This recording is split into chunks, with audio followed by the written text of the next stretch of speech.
tout. Salut Christophe, ça y est, Ah, salut on est Vincent. ensemble. Après plein d'essais, Voilà. on y arrive. Bon, comment tu vas? Oui. Bah écoute, ça va impeccable. Ouais, bah, moi je suis content d'être avec toi ce soir, là, même si c'était un peu galère au début, mais je suis content que tu sois là. Non, mais ça, ce sont les aléas du direct. C'est C'est pas vrai. grave. Non, non, on va mettre de côté le perfectionnisme et tout ça, tu vois. Mais ouais, exactement, exactement. Ok, en tout cas, bah, ouais, hyper content que tu sois là. Bon, comme je te disais, donc c'est vrai que je t'avais invité, bah, déjà je te remercie d'avoir accepté cette invitation. 27 ans de vie commune avec ta femme, mais waouh quoi. Oui, bah oui, oui, oui, Moi franchement je depuis. suis en admiration, vraiment, hein. Vraiment. Alors, je dirais même plus, parce qu'en vrai, on est mariés effectivement depuis 27 ans. On s'est mariés en septembre 95, mais nous sommes ensemble depuis 39 ans. On s'est connus sur les bancs du lycée.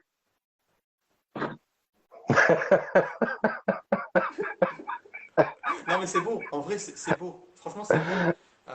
C'est vrai que bah, j'en ai un petit peu parlé brièvement, mais euh, moi j'ai pas eu trop de références étant gamin de couples qui étaient unis, qui étaient épanouis, tu vois.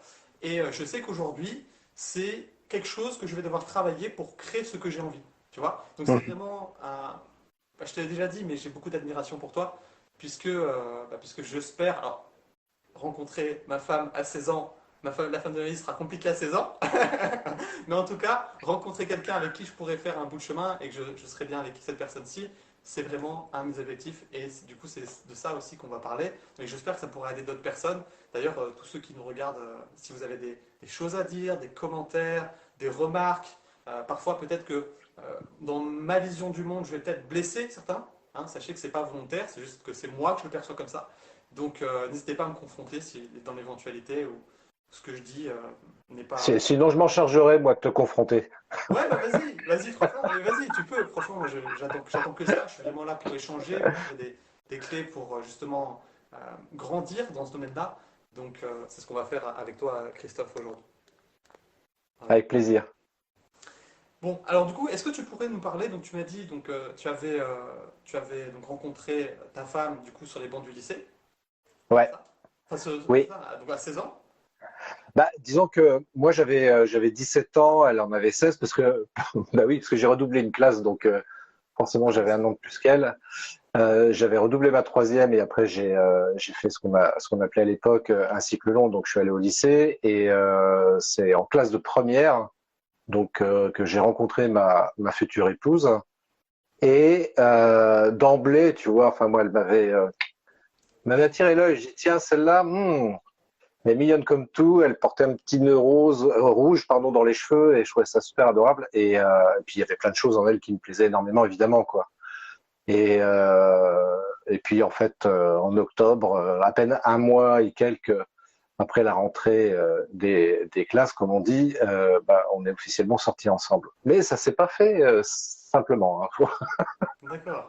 D'accord. T'as un petit peu ramé ou comment ça s'est passé?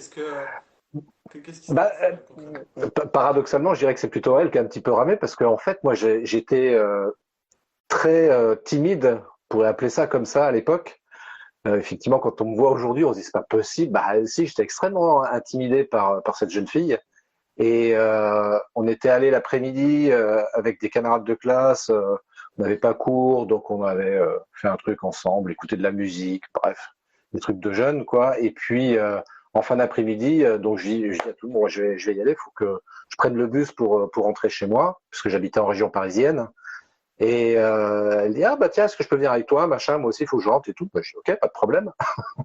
Et puis, à l'arrêt du bus, pendant plus d'une heure, j'étais là en train de tourner autour du pot, puis tu vois, je sentais qu'elle me tendait des perches, mais j'arrivais pas à les saisir. Et si bien qu'à un moment donné, tu vois, elle me dit, bon alors, qu'est-ce que tu as à me dire? Qu'est-ce que tu veux me dire et tout Et j'ai lâché le morceau, j'ai dit, bah, j'ai envie de sortir avec toi.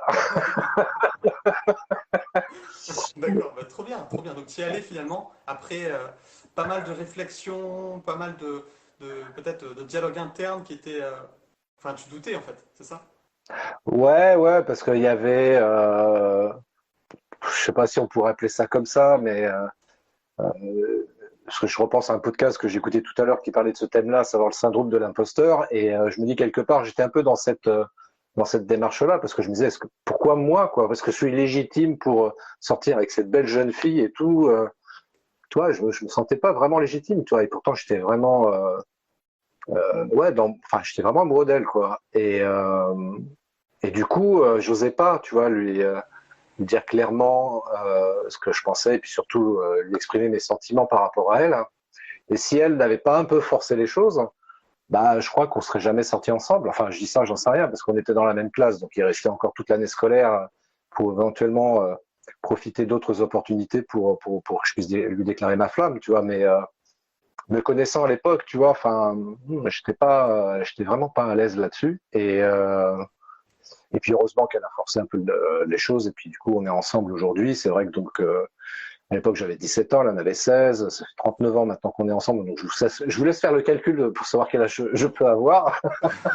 Voilà, un ancêtre. C'est ça, un ancêtre. Et mais en vrai, tu vois, je pense à ça par rapport à ce que tu disais tout à l'heure. Effectivement, c'est beau de se dire, ouais, 39 ans, 27 ans de mariage. Mais en même temps, je pense pas, tu vois, pour répondre à ce que tu disais, ouais, moi je pourrais pas maintenant à 16 ans, c'est trop tard parce que je suis plus âgé, etc. Mais en même temps, c'est pas tant euh, le nombre d'années qui compte, à mon sens, c'est plutôt la qualité Hmm. de ce qui est vécu. Tu peux très bien vivre une histoire d'amour extraordinaire pendant 2 ans, je veux dire n'importe quoi, pendant 2 ans, et ça va être magnifique, tu vois.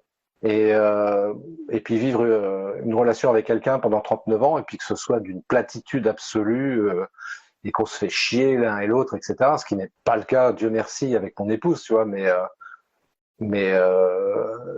c'est important, effectivement, de miser plutôt sur la qualité de la relation plutôt que sur la quantité. Hmm. Tu vois. Et ça, ce principe-là, il est valable Je partage. pour plein de choses dans la vie perso ou professionnelle. Mais Je partage. Et du coup, j'aimerais justement rebondir sur ça. Donc, tu as déjà hmm, dit qu'il fallait privilégier la qualité aux relations. ouais. Mais concrètement, comment est-ce qu'on fait justement pour entretenir cette qualité en fait? Non, mais, non, mais c'est, tu vois, c'est ce que je dis. Bah, moi c'est souvent ce que j'ai dit, en fait. Et ça n'engage que moi, évidemment, ce conseil-là. Mais par expérience, pour le coup, ce qui a permis d'entretenir la qualité de cette relation-là, c'est surtout la communication.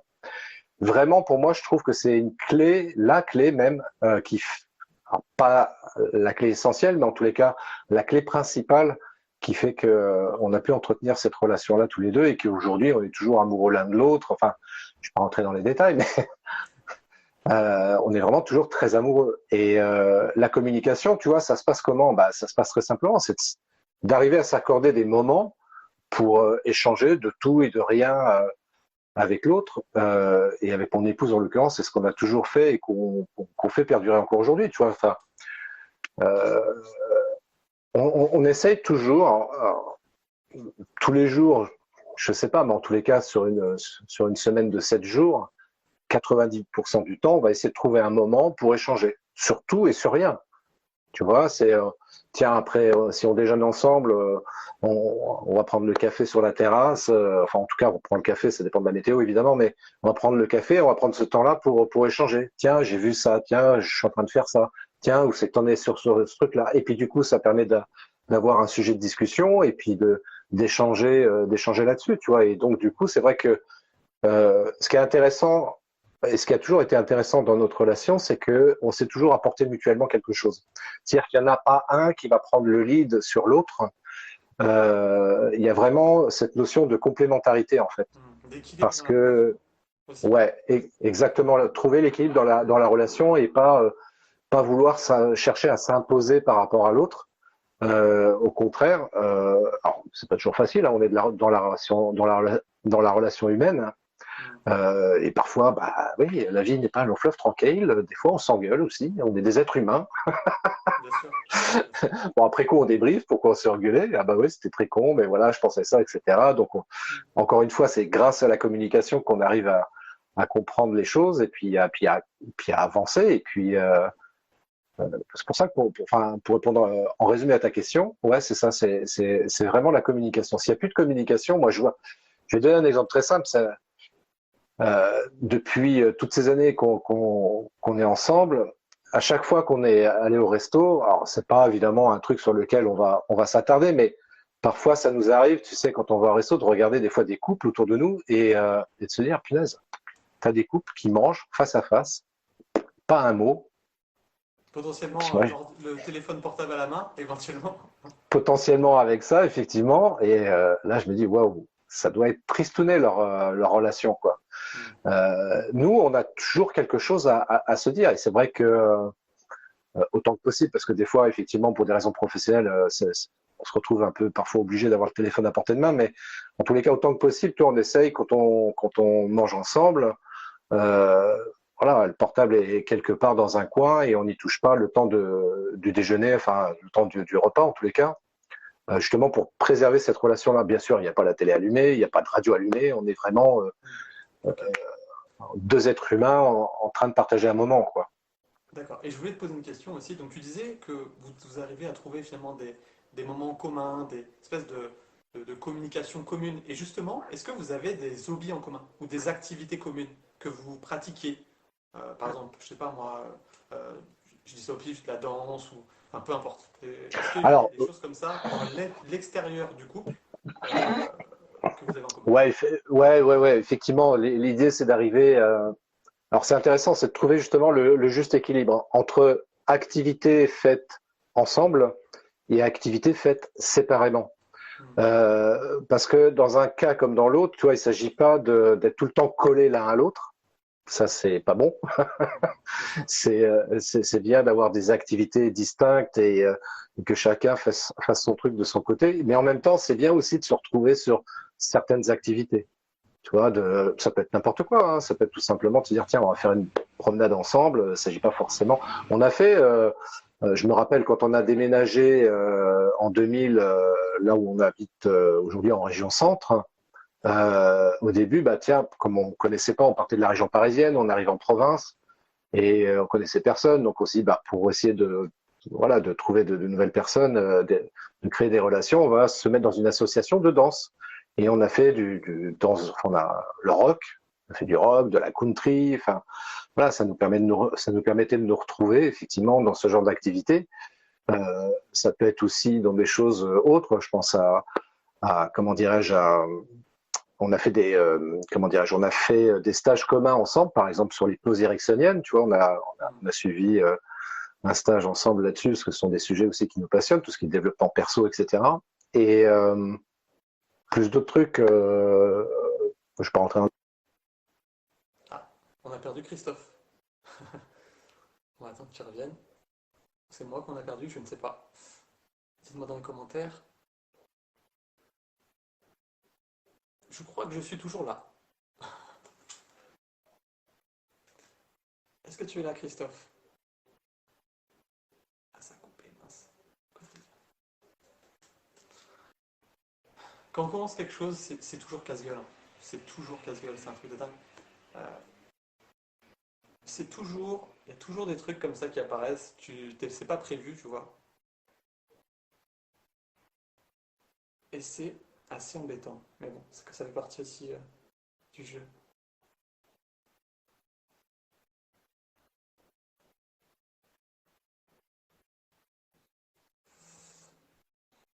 Ah. Est-ce que vous voyez mon agacement? Voilà, non seulement j'arrive en retard, ensuite j'arrive pas à lancer le live,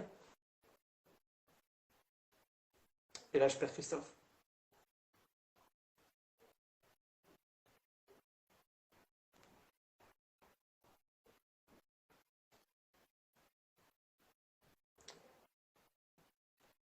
Ah, ça y est, ok.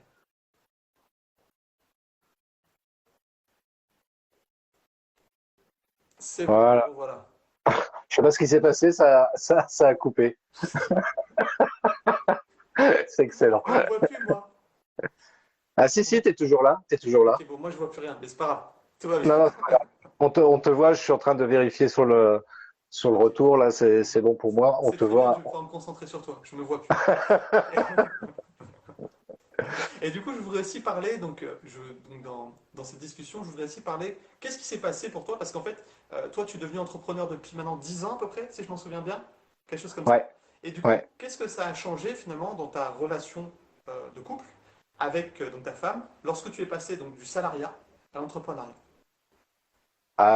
Pour mon épouse qui était encore, enfin qui est toujours salariée d'ailleurs encore aujourd'hui, mais à l'époque, elle avait beaucoup de difficultés à appréhender ce nouveau statut que j'avais, parce que bon, l'entrepreneuriat, elle connaissait pas du tout, et l'entrepreneuriat, ça veut dire quoi? Ça veut dire que tu es à ton compte et c'est toi qui fais ton salaire, donc il faut trouver, c'est toi qui dois aller trouver des clients pour générer des chiffres et te payer, quoi. Donc, elle avait beaucoup de difficultés par rapport à ça. Et bien, évidemment, quand tu démarres, les clients, ils n'arrivent pas comme ça, quoi. Donc, il faut un peu de temps. Et ça a été un peu compliqué. Et parce que c'est vrai que ce qui peut arriver parfois, et ça arrive hein, dans des couples qui divorcent, pourquoi certains divorcent? Parce qu'il y a des problèmes d'argent. Hmm. Voilà, il y en a un des Exactement. deux Bah, tu sais qui. quoi, j'ai fait, tu vois, c'est marrant que tu en parles parce que dans les causes des divorces, j'ai tout écrit là, tu vois, j'ai écrit des trucs. Il y a justement le fait des problèmes d'argent en fait dans 10% des cas. Tu vois, le fait Ouais, de perdre c'est la ça. perte d'un emploi, des dettes, c'est dans 10% des cas des divorces. Tu vois, donc ouais, bah, je peux comprendre que c'est vrai que quand on se lance dans l'entrepreneuriat, bah, au début, on ne gagne pas d'argent. On va être très honnête, on ne gagne pas d'argent. On rentre dans une situation instable si ça n'a pas été géré en amont financièrement. Et du coup, ça peut déstabiliser un couple, clairement. Ah, Donc, mais carrément.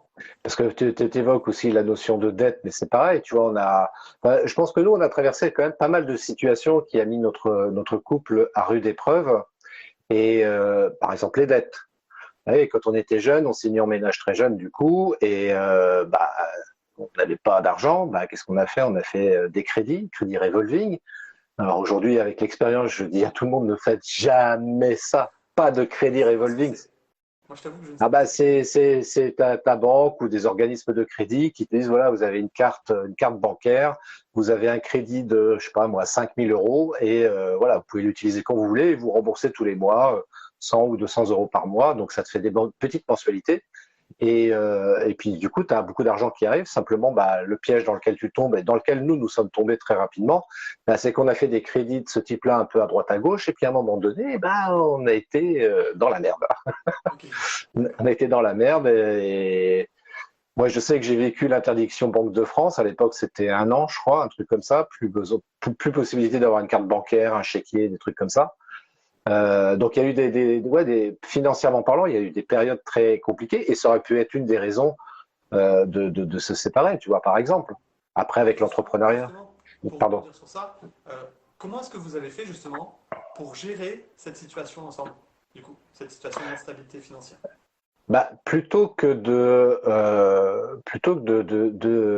comment dirais-je, plutôt que de tomber dans le piège de dire c'est la faute de l'autre si on est dans la merde aujourd'hui, parce que bah, spontanément c'est ce qu'on a tendance à faire. Hein. Ouais, machin, si t'avais pas fait ce crédit-là, machin, on n'en serait pas là aujourd'hui, nanani, nanana, et puis allez, je claque la porte, je me casse. Nous, on n'a pas du tout fait ça en fait. On s'est serré les coudes et on s'est dit voilà, quelle solution on peut mettre en place aujourd'hui pour se sortir de cette situation qui est compliquée, financièrement parlant, et puis on a essayé de trouver des solutions.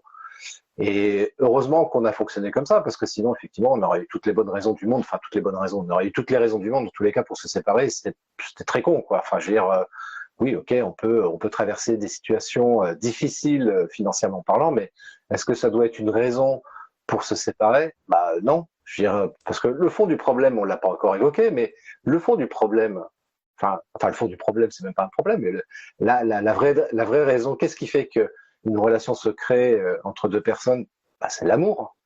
Donc, s'il n'y a pas d'amour, bah, pour n'importe quelle raison, tu peux te séparer de l'autre. Hmm. Je veux dire, le fait que tu rebouges pas, remettes pas le bouchon du dentifrice le matin, etc., ça peut être une raison de se séparer. Le fait que tu rentres tard, Mais je crois que ça le devient en fait. Je crois que ça le devient. En fait, selon moi, hein, là c'est vraiment ma vision puisque j'ai pas ton expérience. Mais je pense que lorsqu'il n'y a pas de communication, un simple truc qui traîne, ça peut devenir un gros problème. Hein. Mais vraiment. ouais, C'est mais ouais, juste, ouais, tout ça à peut être fait. une petite goutte d'eau, mais une petite goutte d'eau qui à terme va faire déborder le vase quoi. Selon moi, on est vraiment sur ça. Donc Ouais, c'est vrai ouais. que Bah, enfin, je trouve intéressant, tu vois, la vie en couple, parce que c'est vraiment un échantillon des relations humaines que tu peux avoir et la manière dont tu fonctionnes dans ton couple. Tu te rends compte que tu peux avoir la même, en dehors de la relation amoureuse évidemment, mais tu te rends compte que tu peux avoir le même type de relation avec les gens. C'est-à-dire que tu dis, ouais, bouchon de dentifrice, il l'a pas remis, mais par exemple avec quelqu'un, une relation, ça peut être un ami, même encore, par exemple, ouais, je me fâche avec lui, j'ai plus envie de le voir parce que il arrive en retard au live, j'en sais rien, quoi. Tu vois, mais c'est absurde. Je veux dire, à partir du moment où tu aimes quelqu'un, que ce soit aimé d'un point de vue amoureux, mais comme d'un point de vue amical, ouais, ok, on n'est pas parfait, on essaye de faire au mieux et c'est pas grave. Et en soi, c'est pas grave, c'est pas ça qui doit mettre notre relation en question, parce que sinon c'est débile, quoi. En fait, tu mises ta relation à ce moment-là sur des conditions. Si tu fais ça, je t'aime, mais si tu fais pas ça, je t'aime pas. Enfin, c'est débile. Normalement, l'amour, il doit être inconditionnel. Ok. Mais comment tu fais du coup pour te dire ça va bien se passer avec cette personne-ci? Comment est-ce que tu fais pour te dire ça? Peu importe la durée que ça, un an, 2 ans, on en parlait tout à l'heure, mais comment tu fais pour te dire, je le sens bien avec cette femme-là, ou cet homme-là, si, s'il y a des gens qui regardent qui sont des femmes. Mais Bah, voilà, c'est une question que je me pose des fois, tu vois. Je me dis, ok, est-ce que ça va bien se passer avec elle? euh, Moi, enfin, de par mon expérience, si tu veux, je pense que c'est d'abord, est-ce qu'on partage les mêmes valeurs en fait? Hmm. Si tu partages pas les mêmes valeurs, la même vision sur la vie, pour simplifier les choses, c'est sûr que ça va être compliqué. Euh, Et Moi, je sais que d'emblée, enfin, avec mon épouse, enfin, je veux dire, quand on s'est déclaré l'amour qu'on avait l'un pour l'autre, on- je vais pas dire qu'on a creusé, mais tu vois, du coup, on a creuser un peu cette relation et puis partager notre façon de voir le monde, notre vision du monde, etc. Et puis on a vu très rapidement qu'on avait la même façon de voir les choses, qu'on avait exactement les mêmes valeurs, à quelques détails près, bien sûr, parce que le 100% n'existe pas, mais en tous les cas, globalement, on partageait les mêmes valeurs et la même vision. Donc hmm. déjà, pour moi, je pense que c'est un bon indicateur. Euh, et puis aussi, enfin, je veux dire, enfin, ce qui est intéressant, tu vois, justement, par la suite, parce que c'est pas forcément immédiat, mais en tous les cas par la suite, dès qu'il y a, enfin, dans notre relation aussi, on a eu très rapidement en fait des situations qui nous ont mis à l'épreuve. Parce que, par exemple, mon épouse, son frère, dès le départ, il m'appréciait pas, il m'aimait pas. Ce qui n'est plus le cas aujourd'hui. Je veux dire, on s'adore aujourd'hui avec son frère, avec mon beau-frère en l'occurrence, mais à l'époque, en tout cas, c'était pas du tout ça. Puis mon père n'appréciait pas forcément non plus mon épouse. Enfin, je veux dire, déjà au niveau familial, tu vois, il y avait plein de trucs qui nous mettaient à l'épreuve. Mais c'est, Et je sais pas si tu as regardé les études sur le sujet, mais là, tu me donnes toutes les, enfin, il m'en manque quelques-unes encore, mais les raisons des divorces.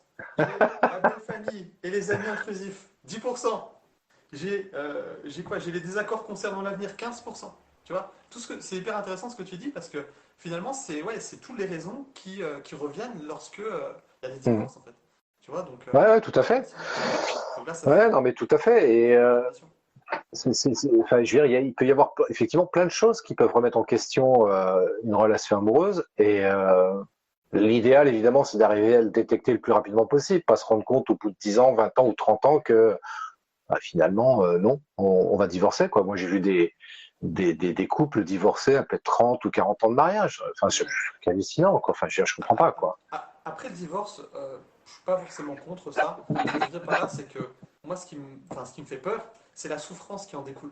J'ai vu comme toi des personnes qui ont vécu des dizaines des années ensemble, et au bout de 30 ans, 40 ans, ils commencent à divorcer, Hmm. ça leur fait mal, quoi. Enfin, tu vois, moi, tu vois, j'ai peur parce que je suis pas plus intelligent qu'un autre, et j'ai peur de me dire que je vais faire ça aussi, et que je vais faire, pour moi, la même erreur. Et là, on n'a pas 36 choix. Hmm. Enfin, je veux dire, si on part dans 30 ans, on n'a pas, on peut pas, comme en tant qu'entrepreneur, se dire on peut recommencer les choses et tout machin. Non, là, si tu commences à avoir des enfants avec ta femme, là, pour moi, c'est une pression, tu vois, mais j'ai pas 36 choix, quoi.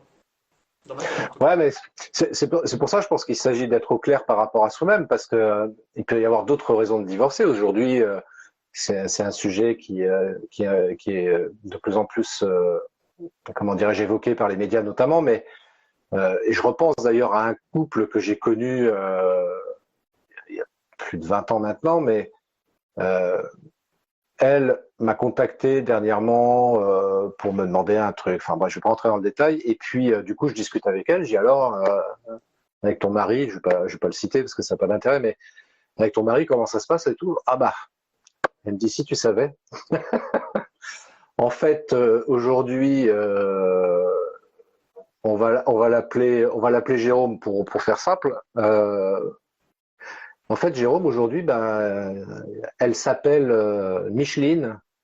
Ah, Ah oui, d'accord.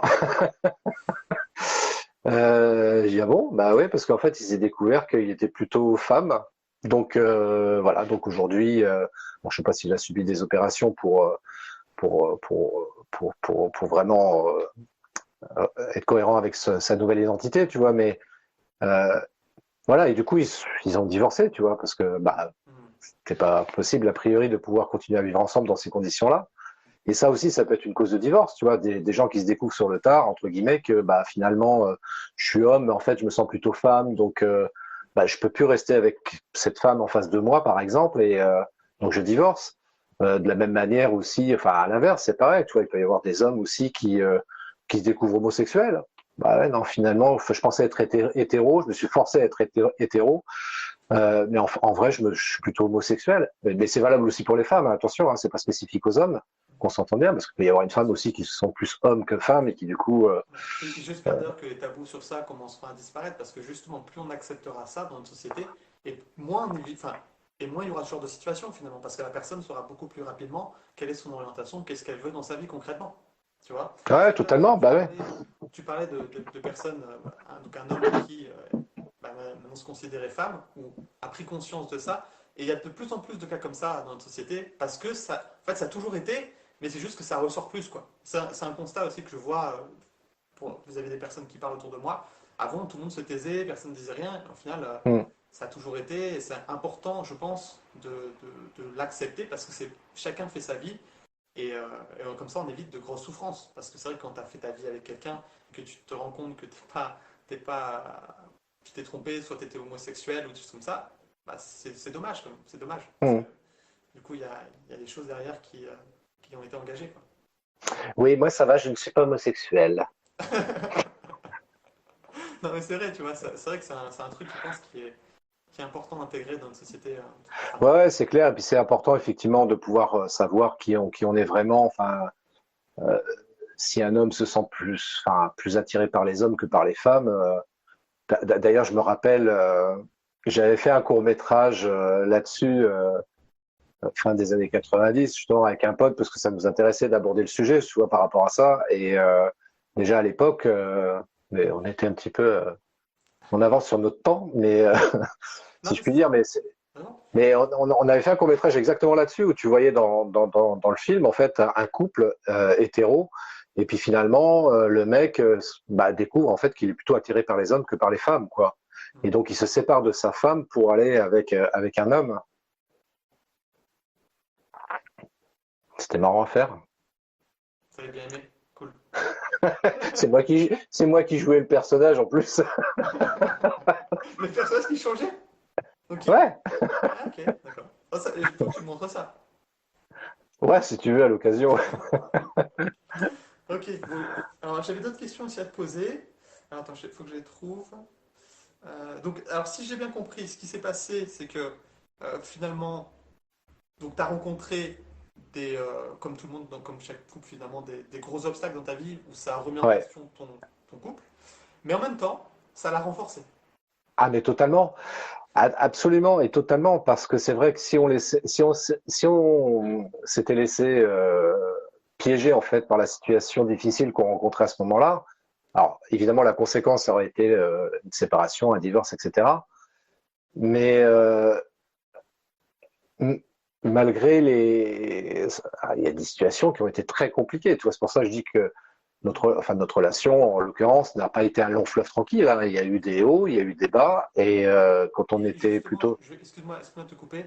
Est-ce qu'à un moment, tu t'es dit, tu t'es posé la question de te dire, on va pas y arriver, ça va pas tenir. Est-ce que ça t'est déjà arrivé de te poser cette question-là? Non, en vrai, même si la situation extérieure faisait tout pour nous amener à ce type de raisonnement, euh, elle comme moi, enfin, je veux dire, après coup, on débriefait là-dessus, tu vois, mais ça ne nous traversait pas l'esprit parce que, enfin, ça pouvait éventuellement, potentiellement nous traverser l'esprit, mais finalement, en nous traversant l'esprit, on se dit, mais bah non, en fait, c'est pas possible, quoi. Donc là, il s'agit de trouver une solution par rapport à la situation parce que c'est pas possible. Notre relation, elle est tellement forte qu'on ne peut pas comme ça se laisser aller et se laisser influencer par une situation extérieure. Hmm. C'est trop facile, tu vois. Enfin, je veux dire, si la situation elle est là, c'est qu'elle est là au contraire pour nous aider à grandir, tu vois, et à renforcer notre amour. Et c'est pour ça que c'est important d'être plutôt orienté solution plutôt que de rester focalisé sur le problème généré par la situation présente à ce moment-là. Je suis d'accord avec toi. Et finalement, est-ce que le couple, ça serait pas une espèce de challenge collectif, entre guillemets? Parce que, en tant Mm. qu'entrepreneur, on rencontre tous des challenges. Mais finalement, est-ce que c'est pas un peu le cas aussi dans le couple? Mais là, c'est puissance 2, tu vois. On est deux pour créer une espèce d'entité ou quelque chose de. Je sais pas comment expliquer, mais. Enfin, moi, c'est vrai que le domaine, je le maîtrise pas autant que toi, je n'ai pas autant d'expérience que toi. Mais j'ai le sentiment que, ouais, en fait, quand tu es entrepreneur, tu as toujours des épreuves qui sont Mm. présentes. Je vois Jonathan qui appuie sur le cœur, cœur, cœur. Bah, cœur, cœur, cœur à toi, du coup. Merci Jonathan, I love you. Et où j'en étais. Et j'ai l'impression, ouais, que c'est la même chose pour le couple. Sauf que c'est peut-être plus compliqué parce qu'il y en a deux. S'il n'y a pas de communication, c'est mort. Ah ben oui, oui, oui. C'est pour ça que je dis que vraiment la base, c'est ça, c'est la communication, c'est d'avoir la possibilité et la capacité d'échanger avec l'autre. Alors c'est vrai que parfois sur l'instant T, c'est pas évident parce que voilà, il y a des émotions qui sont provoquées par la situation, de la colère, des choses comme ça, tu vois. Donc ok, on laisse passer un peu, on attend un petit peu et après on prend le temps d'échanger ensemble et c'est comme ça qu'on arrive justement à entretenir la relation, tu vois. Parce que si on n'a pas cette capacité de se dire, ok, attends, on se pose, on respire, on laisse passer, on accueille l'émotion, on l'intègre, et puis après, on prend le temps de discuter. Et est-ce que Et cette c'est en capacité, discute. tu l'as toujours eue? Non, parce que ça je l'ai appris avec le temps, tu vois, ça s'est pas fait tout de suite. Très honnêtement, euh, moi vraiment, enfin, j'étais pas, je l'ai connu, j'avais 17 ans, mais j'avais un manque de maturité incroyable à l'époque, quoi. Il y a plein de choses sur lesquelles je manquais de maturité, tu vois. Donc, mais le fait de vouloir quand même trouver des solutions m'a permis d'acquérir plus de maturité avec le temps. Mon épouse m'a aidé aussi à ça. Et vraiment, je la remercie beaucoup parce que c'est vrai que si elle n'avait pas mis en avant l'amour qu'elle a pour moi, pour justement elle, qu'elle ait l'envie de me soutenir ou de m'aider dans des situations où voilà, j'avais pas suffisamment la lucidité, la clarté et encore une fois la maturité pour aborder des situations difficiles, c'est sûr que j'aurais eu du mal. Euh, c'est pour ça que c'est vraiment, en fait, enfin, un couple, en l'occurrence le nôtre, tu vois, c'est vraiment quelque chose de très complémentaire. Même il y a quelque temps, parce que du coup, j'ai cherché la définition sur Internet et j'ai dit à mon épouse, je dis voilà, je pense que c'est vraiment nous, tu vois, on est vraiment des flammes jumelles, on est vraiment complémentaires. Hmm. Et on s'en rend compte sur plein d'aspects de la vie qu'on est totalement complémentaires et on peut pas évoluer l'un sans l'autre, tu vois, c'est juste compliqué. On s'en est rendu compte dans des situations, bah, notamment difficiles, mais dans des situations même plus courantes, tu vois. On a besoin l'un de l'autre. Mais en même temps, et c'est ce que je disais tout à l'heure, je le rappelle, on n'est pas collés H24 tous les deux. Hmm. Tu vois, enfin, au contraire, moi Moi, j'aime je bien vais te faire une aussi. confidence. Je vais te faire une Hmm. confidence, Christophe. Il y a de ça maintenant 5 6 ans. Donc, je me suis mis en couple avec une femme. Ça a duré à peu près un an. Et, euh, et cette femme-là, justement, était un peu trop collée à moi. Et je m'en souviens encore. J'avais décidé de rompre avec elle. Hmm. Et j'étais pas bien. parce que je ne savais pas pourquoi. Est-ce que tu te rends pas compte à quel point j'ai culpabilisé vis-à-vis de ça? Après, je me suis rendu compte que finalement, bah, en fait, il y avait plusieurs raisons à ça. Déjà, moi, j'ai quand même besoin d'indépendance, mais je ne savais pas à l'époque que j'étais plutôt dans un entrepreneur, enfin une personne qui avait besoin de Hum. son indépendance. Et en plus de ça, il y avait aussi mon passé qui me suivait un petit peu, comme dans d'autres situations, tu vois, en confiance, en plein de choses comme ça. Et du coup, la question que je voudrais te poser concernant ça, c'est finalement, donc toi qui as trouvé ta flamme jumelle, en l'occurrence, c'est ce que tu as dit, est-ce que tu as eu dans ton enfance des personnes avec des couples solides et heureux? Alors, oui et non. Alors, par exemple, par rapport à mes parents, c'était pas du tout le cas. J'avais pas cet D'accord. exemple-là. Mes parents se sont séparés, j'avais à peu près 12 ans, donc j'avais pas de référence là-dessus. Il y avait juste dans ma famille un couple qui me faisait rêver, quoi. Qui me faisait rêver parce que, pareil, eux, ils s'étaient connus au lycée et je me rappelle très jeune, tu vois, tout jeune adolescent, j'aimais donc mon oncle et ma tante, enfin un oncle et une tante que j'avais donc, me faisaient rêver par rapport à ça. Voilà, pour moi, ça, c'est le couple qui m'inspire et j'aimerais bien vivre ça. Et c'est vrai que quand j'étais au collège et puis après au lycée, j'essayais de trouver, tu sais, la nana qui allait représenter ça pour moi. Ouais, j'étais vraiment en quête de ça.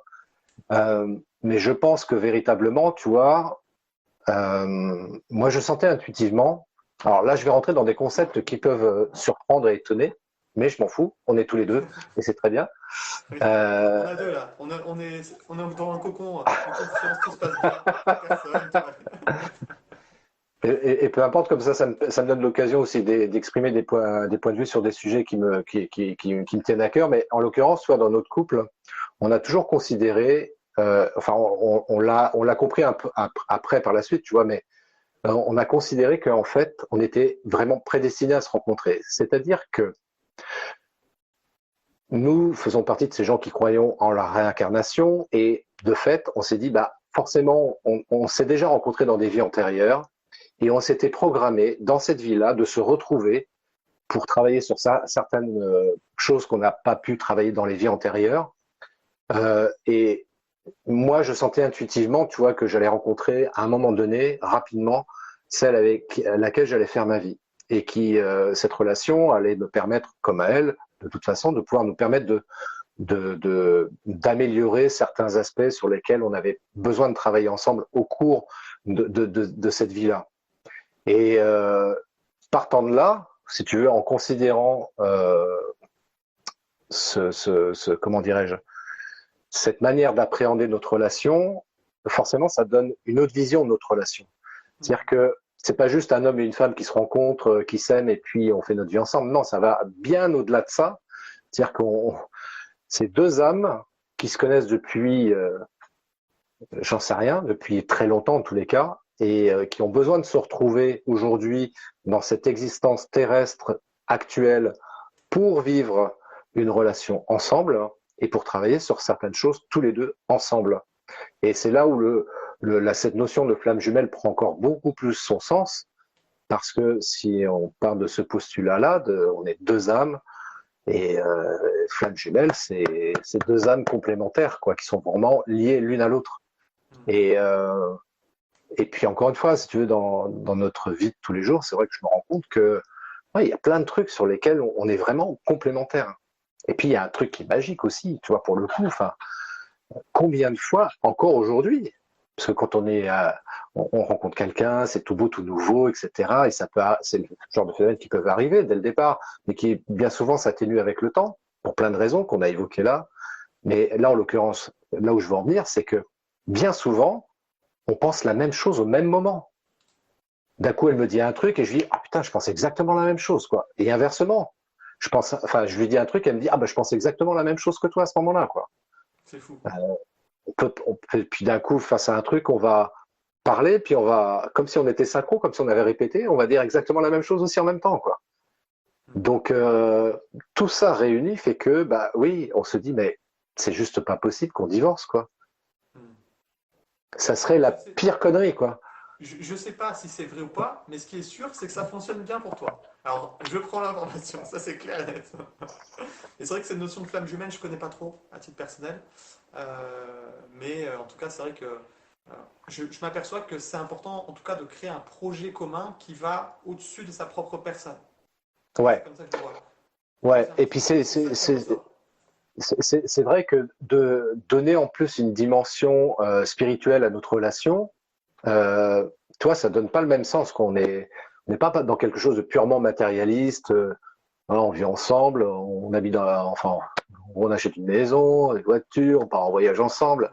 C'est bien, je discute pas là-dessus si tu veux, mais le fait d'avoir donné une dimension beaucoup plus spirituelle à notre couple, du coup, on appréhende les situations totalement différemment.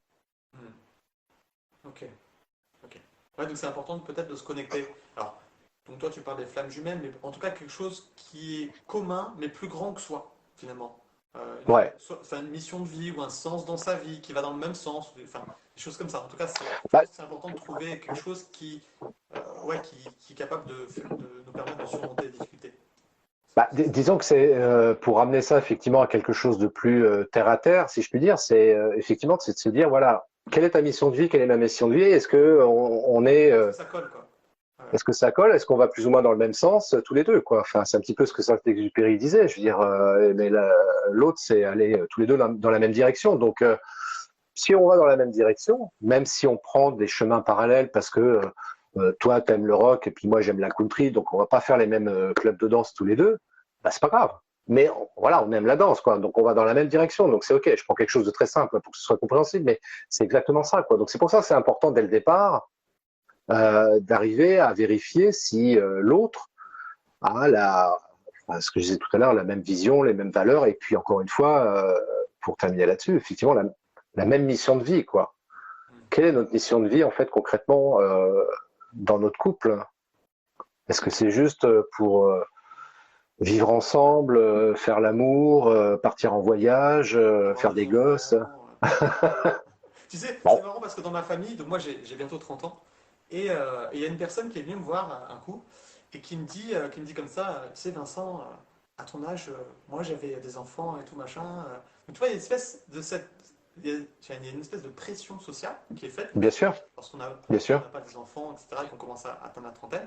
Mais en fait, moi la question que je me pose, c'est est-ce que je suis plus heureux dans cette situation-là ou dans cette situation avec les enfants? Aujourd'hui, pour moi, bah, vu ce que je vois, je suis mieux sans enfants. Là, c'est clair et net, tu vois. Maintenant, il faut que je change ça, il faut que je travaille dessus, parce que j'ai aussi ce désir de créer quelque chose où ça rigole, où je pense que toi, tes tables de famille, on va dire, ça rigole et ça se critique pas, ça se fait pas des coups bas dans le dos. Enfin, moi, je connais ça et j'ai eu ma dose, quoi. À un moment donné, c'est bon, quoi. C'est Je veux dire, clair. ça m'a tué. Moi, je te jure, ça m'a flingué. Vraiment, je me suis dit, mais putain, mais c'est ce qu'on en parlait tout à l'heure. On disait, ouais, c'était ça, l'espèce de, ouais, toi, t'es pas du même bord politique que moi, alors on va pas s'entendre, on va s'engueuler.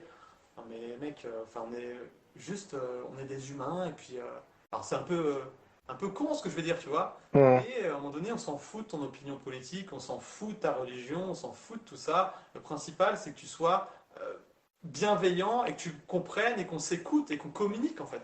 Tu vois, c'est ça le principal. Et moi, ça me tue. Voilà, moi, je le dis clairement. Ça me saoule. Non, mais vraiment, c'est quelque chose, moi, qui m'énerve profondément lorsque je vois des personnes qui vont se critiquer ou se tirer des balles dans le dos dans des familles pour rien, quoi. Pour rien. Et ça détruit des familles. Moi franchement, j'aime pas ça. Et je vais tout faire pour ne pas créer ça du tout. Et en même temps, je crée cette peur de le parce que je sais que je suis pas plus intelligent que l'autre. Après, je te dirais qu'au niveau des familles, c'est toujours très compliqué parce que je vois, nous, par rapport à nos familles respectives, on n'a pas forcément aujourd'hui des relations avec nos familles respectives dans leur totalité. Il y a une partie de nos familles qu'on voit aujourd'hui et ça se passe super bien, même si on n'est pas d'accord sur tout. Il y a des sujets, j'ai une belle sœur, une fois qu'il m'avait titillé sur un sujet, j'ai dit non, n'embarque pas là-dessus, on n'est pas d'accord d'emblée, je le Non, on y sais. va pas. On va pas dans le truc. Sinon, après, on va se faire descendre par nos familles. Alors, non, stop. Mais si tu veux, enfin, malgré ça, ce que j'ai apprécié, bah ouais, ok, on n'est pas d'accord, mais on s'aime quand même, quoi. Donc on s'en fout, Non, mais c'est ça. on s'en fout. Donc, enfin, je veux dire, c'est bien après quand on arrive à établir ce type de relation avec les membres de sa famille, ou en tout cas une partie des membres de la famille, de notre famille, et puis de la famille de l'autre aussi, pour le coup. Mais c'est pas toujours évident, bien sûr. Donc, voilà, avec qui c'est pas possible, bah, tant pis, hein, on se voit plus, puis c'est marre. Parce que ça sert à rien, effectivement, pour te rejoindre dans l'idée. Oui, c'est dommage, bien sûr, mais le problème, comme tu l'as évoqué tout à l'heure, c'est moi je l'ai vécu aussi dans ma propre famille quand j'étais enfant. Que des fois, il y avait des repas de famille, ça s'engueulait. Enfin bref, j'ai moi no way quoi. Je veux pas vivre ça, ça m'intéresse pas quoi. Je veux plus vivre ça. Et quand il y a des repas de famille, bah, je veux que ça se passe bien quoi. Voilà, chacun avec ses différences. Et même si on n'est pas forcément d'accord sur certains sujets, c'est pas grave quoi. On s'aime quand même quoi. Donc Et du coup, t'as combien d'enfants aujourd'hui? alors officiellement j'en ai Oui, ok, qu'une. c'est ce que j'allais dire. C'est ce que j'allais dire. Non, j'en ai qu'une quoi qu'il en soit. Et puis parce que voilà, la nature malheureusement n'a pas voulu nous donner la possibilité d'en avoir d'autres, sans rentrer dans le détail. Donc on s'est dit bah c'est bien, c'est comme ça et ça fera très bien l'affaire aussi. Donc on a une fille qui est juste magnifique et qui aujourd'hui est une jeune femme même d'ailleurs parce que c'est notre fille, mais elle est un peu plus âgée que toi, donc pour pour dire. Donc tu pourrais être mon fils en l'occurrence. C'est vrai ça? Ça arrive? Bon, tu feras tes devoirs, puis tu rentreras tôt ce soir à la maison, Ah hein, non, t'oublies je vais faire pas. du C100 quand même. Faut exagérer. Elle veut pas dans ce Bon, cas. écoute, tu vis encore à la maison. Et en plus, tu sais quoi, c'est marrant, tu sais pourquoi? Mon père Hein, s'appelait Christophe. Tu vois? C'est quand tu même dingue, hein? fais un truc de ouf, hein. Tu vois? Comme quoi on est peut-être flamme jumelle version entrepreneur, tu vois? Je sais pas. Je sais pas. C'est possible aussi, hein. C'est possible aussi, hein. De toute façon, Ouais. il est clairement entendu. Je veux dire on rencontre pas les gens par hasard. Ça a un sens. Soit c'est juste des gens qui sont là pour nous apprendre des choses. Et puis, quand il y a des relations qui s'installent, ça peut être aussi pareil, tu as des programmations qui ont été faites avant de venir s'incarner dans cette existence-là et de se dire, bah tiens, un jour tu vas rencontrer Vincent, Mm. tu vas voir quelqu'un de bien, vous allez faire des trucs ensemble, un live aussi d'ailleurs. Oh, il arrivera peut-être un peu en retard, mais c'est pas grave, tu l'aimes quand même. On l'excuse. Non, non, mais Merci. je te Non, taquine mais volontairement. t'inquiète pas. Mais tu sais qu'avant, franchement, avant, c'était vraiment le point, il fallait pas me chercher. Parce que je faisais tout pour être à l'heure. Et depuis que je suis entrepreneur, j'ai vu beaucoup de gens arriver en retard. Alors du coup, je me suis dit, bon, allez, sois tolérant, travaille dessus, calme-toi, ça va le faire. Et du coup, non, j'ai plus trop, ça va, tu peux me taquiner dessus, ça me dérange pas.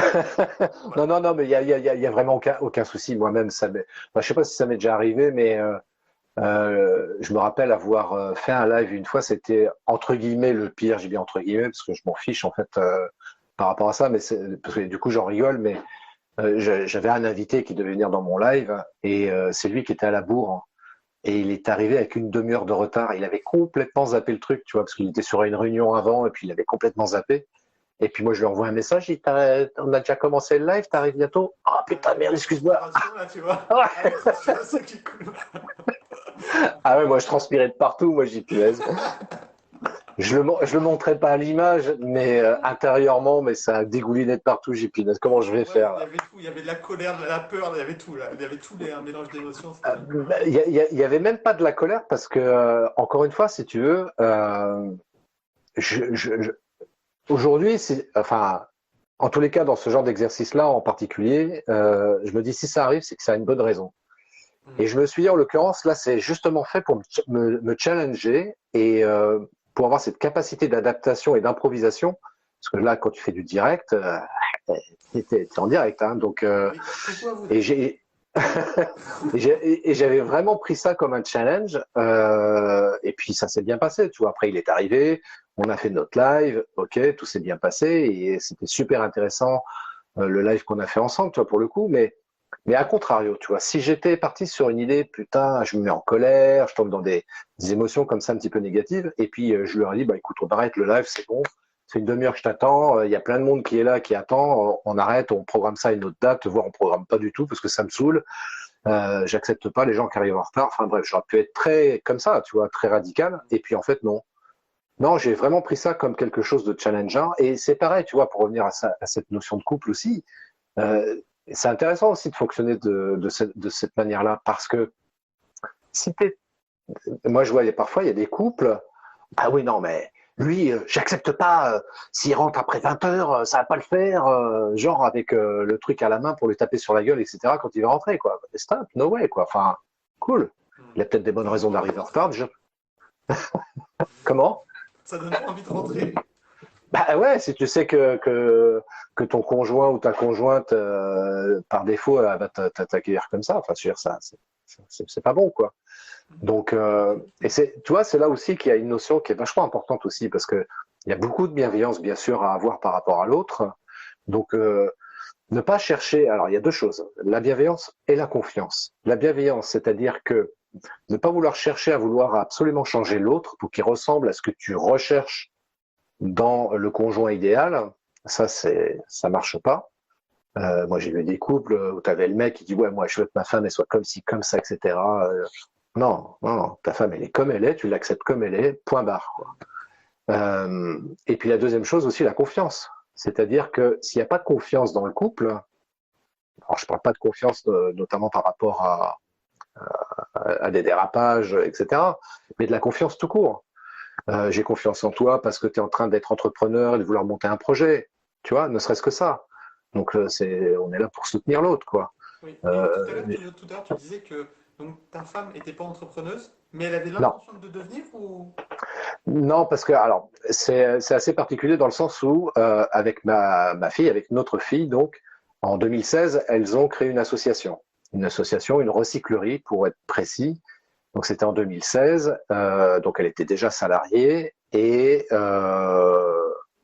2018-2019, l'entreprise dans laquelle elle était, plan social économique PSE, donc elle est licenciée, 2 ans de chômage, mais elle fait une formation, donc ce qui permet de décaler en fait du coup la période de comment dirais-je de chômage et du coup elle s'implique de par la formation qu'elle fait, elle profite de cette association pour s'y impliquer beaucoup plus et elle prend encore plus conscience si tu veux parce que quelque part ce qu'elle met en œuvre au travers de l'association, c'est comme si elle était entrepreneuse en fait Ouais. et elle comprend Et mieux si tu veux ouais, justement, je voulais rebondir sur ça. La question que je me posais, c'est lorsque tu es entrepreneur, est-ce que ça peut fonctionner avec quelqu'un qui est salarié,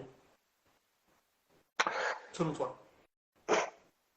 Alors oui, parce que j'en suis l'exemple, si tu veux, par rapport à ça, Après, tu es l'exemple, mais mais un exemple particulier, parce que ta femme a quand même créé des choses, a quand même une âme d'entrepreneuse, en tout cas, même si elle ouais, pense. mais ça ouais, mais ça c'était en 2016, sachant que moi je suis entrepreneur depuis 2010, 2011. C'est vrai.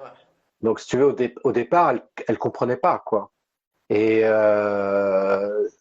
l'entrepreneuriat, c'était un monde qu'elle connaissait pas, qu'elle comprenait pas. Donc c'était très compliqué, si tu veux, enfin compliqué. Il a fallu un peu de temps, du moins, pour qu'elle intègre c'est quoi l'entrepreneuriat, qu'est-ce que ça implique comme avantage et comme contrainte aussi. Mais voilà, après, encore une fois, enfin, je veux dire, quand tu aimes quelque chose et quand tu aimes quelqu'un plus précisément, tu prends le temps, à un moment donné, de t'intéresser et de comprendre. Si tu aimes un sujet, c'est pour ça que je disais quelque chose, quand tu aimes un sujet, tu prends le temps d'essayer de comprendre le sujet, etc. Hmm. Pour quelqu'un, c'est pareil. Si tu prends le temps de comprendre comment la personne fonctionne, tu vas dire, ah ok, je comprends, effectivement, ok, je comprends mieux. Et là, du coup, je veux dire, ta bienveillance naturelle peut fonctionner beaucoup plus facilement. Et puis l'amour que tu as pour l'autre, en l'occurrence, quand c'est dans un couple, bien sûr, c'est pareil. Mais c'est pas forcément inné, c'est pas forcément évident pour tout le monde. Mais encore une fois, moi, c'est ce que je dis, l'amour est la réponse à tout. Hmm. Et tu sais quoi, tu me rassures beaucoup, Christophe, par rapport à tout ce que tu me dis. Tu sais, Cool. parce que moi, je pense être quelqu'un de bienveillant. Bon, je pense l'être aussi quelqu'un de confiance. Donc, par rapport à tout ce que tu me dis, je prends conscience que peut-être que je pourrais aller un peu plus loin, tu vois, avec, avec ma femme, ou enfin, ma copine et avancer avec elle. Tu vois, donc merci beaucoup pour ça, parce que c'est vrai que moi, je doute beaucoup vis-à-vis de ça, vis-à-vis de ce domaine-ci. Et, euh, et je crois que, ouais, finalement, bah, en fait, lorsqu'on est authentique, finalement, ça ne change pas, que ce soit dans le couple ou que ce soit dans le business. Et les deux sont interreliés, je pense, Bien sûr. par Ah, rapport mais aux gens. complètement, complètement, Donc, complètement, parce que c'est vrai que tu sais comme moi, je veux dire, c'est, c'est pas possible de fonctionner d'une certaine manière dans sa vie privée, dans son couple en particulier, et puis de fonctionner différemment dans la vie professionnelle. Forcément, on fonctionne globalement de la même manière, surtout et qu'on est c'est tant entrepreneur, mieux. je pense. Surtout qu'on est entrepreneur. Après, qu'on est Ah, salarié, je suis pas sûr. Là, je non, pense quand tu es que. salarié, non, bien sûr, mais je parlais plutôt effectivement par rapport à l'entrepreneuriat en l'occurrence, puisque c'est toi qui es maître à bord, donc forcément, tu Tu n'as pas t'exprimes. besoin de quelqu'un d'autre. Voilà. Non, pas de personne. C'est ça l'avantage. Donc, ça, c'est cool. Ouais, ça, c'est cool. Mais et puis après, effectivement, enfin, je veux dire, l'entrepreneuriat aussi, c'est de la relation humaine après derrière. Donc, c'est pour ça que je dis que les deux sont liés parce que le couple, c'est un échantillon des relations humaines que tu peux avoir après dans la vie de tous les jours avec d'autres personnes, des relations professionnelles, des amis, enfin, que sais-je encore, quoi. Mais forcément, et puis je pense que c'est bien aussi, tu vois, d'être soi-même de la même manière partout. Après, évidemment, il y a des Mais tu sais contextes. que il y a des personnes qui défendent l'inverse, hein. C'est-à-dire que pour certaines personnes, c'est boulot, t'es comme ça, maison, t'es comme ça. Tu vois, Ouais, mais moi, je suis un rebelle. Moi, je fonctionne partout pareil, moi. Non, mais je suis pareil. Je pense que là, mais j'essaye de voir aussi une autre vision des choses. Et je sais qu'il y a des personnes qui considèrent que quand tu es en mode professionnel, tu dois pas rire, tu dois être très carré, tu dois être comme ceci, tu dois être comme cela. Bref, des injonctions. Tu vois? Ouais, Ça, mais c'est ce que certaines personnes pensent. ouais. Alors après, évidemment, il y a certains contextes où enfin, t'es pas obligé, bien sûr, mais c'est mieux quand même d'avoir une certaine attitude en cohérence avec la situation professionnelle dans laquelle tu te trouves. Bien sûr. Euh, Par exemple, je veux dire, dans la manière de parler, tu peux t'autoriser, quand tu es dans ton couple, de parler d'une certaine manière, d'exprimer des choses que tu ne ferais pas ou que tu ne dirais pas dans un contexte professionnel particulier. Oui. Je veux dire, par exemple, autant tu t'autorises dans ton couple de péter un coup quand on a envie, autant quand tu es dans une réunion professionnelle, tu vas pas le faire, tu vois. Mais tu sais quoi? Pourquoi pas? Pourquoi pas? C'est chiant de la réunion. Ah, parce que moi, j'en ai connu des réunions chiantes, je te le dis, hein. Je te jure, quand j'étais manager, les réunions de 1 heure et demie chiantes, j'en bouffais. J'en pouvais plus. Donc si quelqu'un pouvait faire larguer un petit peu, au moins tout le monde aurait pu rire et ça aurait été bien marrant. Non mais c'est vrai. Tu vois? Donc après, je me dis, oui, bien sûr, il y a une retenue, une certaine retenue quand même à avoir. Mais je pense que dans certaines circonstances, on le fait peut-être un peu trop. C'est juste ça. Oui, C'est après, pas mon problème, c'est une question d'équilibre. oui, c'est une question d'équilibre et puis c'est une question aussi d'adaptation. C'est-à-dire que tu as le droit d'être authentique, bien entendu, mais en même temps aussi de s'adapter à la situation dans laquelle tu es, aux personnes avec qui tu es en discussion, etc. Je dirais après, moi je sais que il y a des blagues que je ferai avec certaines personnes et pas avec d'autres. Parce que ça s'y prête pas et ça serait peut-être mal vu en plus, donc Oui, bien sûr. aucun intérêt pour moi, quoi. Donc Ouais, bien sûr. c'est juste une question d'adaptation. Vraiment, ça c'est. Je me rappelle en février 2020, j'avais été faire une captation vidéo et ouais, c'était compliqué pour le coup, mais vraiment compliqué parce que j'arrivais pas à installer mon matériel comme je voulais, je cherchais les branchements, enfin c'était un bordel monstrueux, etc. Et la personne qui organisait l'événement m'avait dit, tu sais Christophe, il y a une qualité qui est vachement importante et peut-être que c'est l'occasion pour toi de travailler dessus, ça s'appelle l'adaptation. Ah, j'ai dit, ok, ouais, t'as peut-être raison. Bon, un mois après, j'ai compris encore beaucoup plus pourquoi ça pouvait être important de savoir s'adapter. Parce qu'un mois après, on a vécu le premier confinement, etc. Hmm. Et, mais dans un cadre purement professionnel, et puis même en tant qu'être humain, effectivement, d'avoir cette capacité de s'adapter aux situations. C'est vachement important. Hmm. Totalement, totalement. Et tu sais, dans les. Parce qu'en fait, c'est marrant parce que tout ce que tu me dis, on en revient tout le temps aux mêmes choses. Les causes de divorce et tout. Toi, tu dis juste l'inverse, finalement. Et il y a aussi le fait d'être empathique qui revient. Tu vois, le fait d'être empathique et d'avoir de l'affection. Et donc voilà, je voulais aussi te partager ça parce que je pense que tu l'es. Et Et c'est, ça fait et aussi c'est, partie, pour moi, ça fait aussi partie du registre de l'adaptation, avoir de l'empathie.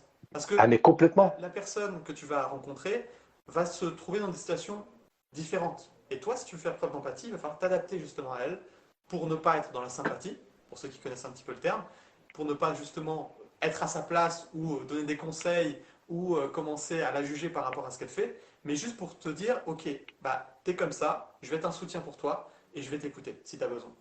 Mais je Mhm. comprends que c'est pas mon histoire, je veux juste te comprendre.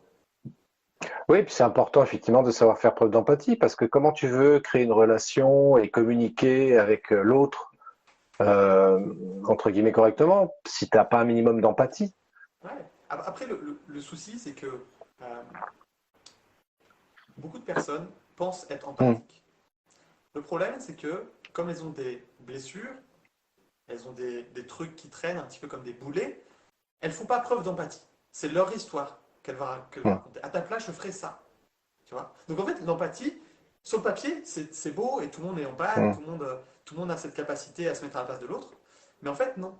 En vrai, non. Il y a peu de personnes qui sont capables de le faire, parce que ça demande justement un travail, ça aussi, sur soi. Et je pense que c'est même un des plus gros travaux qu'on peut faire et qui se peaufine sans arrêt, en tout cas selon moi. Bah, oui, parce que ça implique quoi entre aussi l'empathie, c'est d'être à l'écoute, savoir écouter l'autre, C'est ça. sans L'écoute. porter de jugement. Tu vois, l'écoute, c'est vachement important, sans porter de jugement sur l'autre, sur ce qu'elle pense, etc.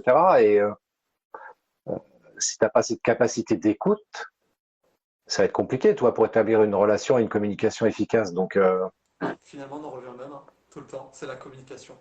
bah Ce putain, qui fait mais la oui, c'est relation, ça. c'est la communication. Non mais c'est dingue, Mais ouais, vraiment, mais ouais, mais tu vois. c'est dingue.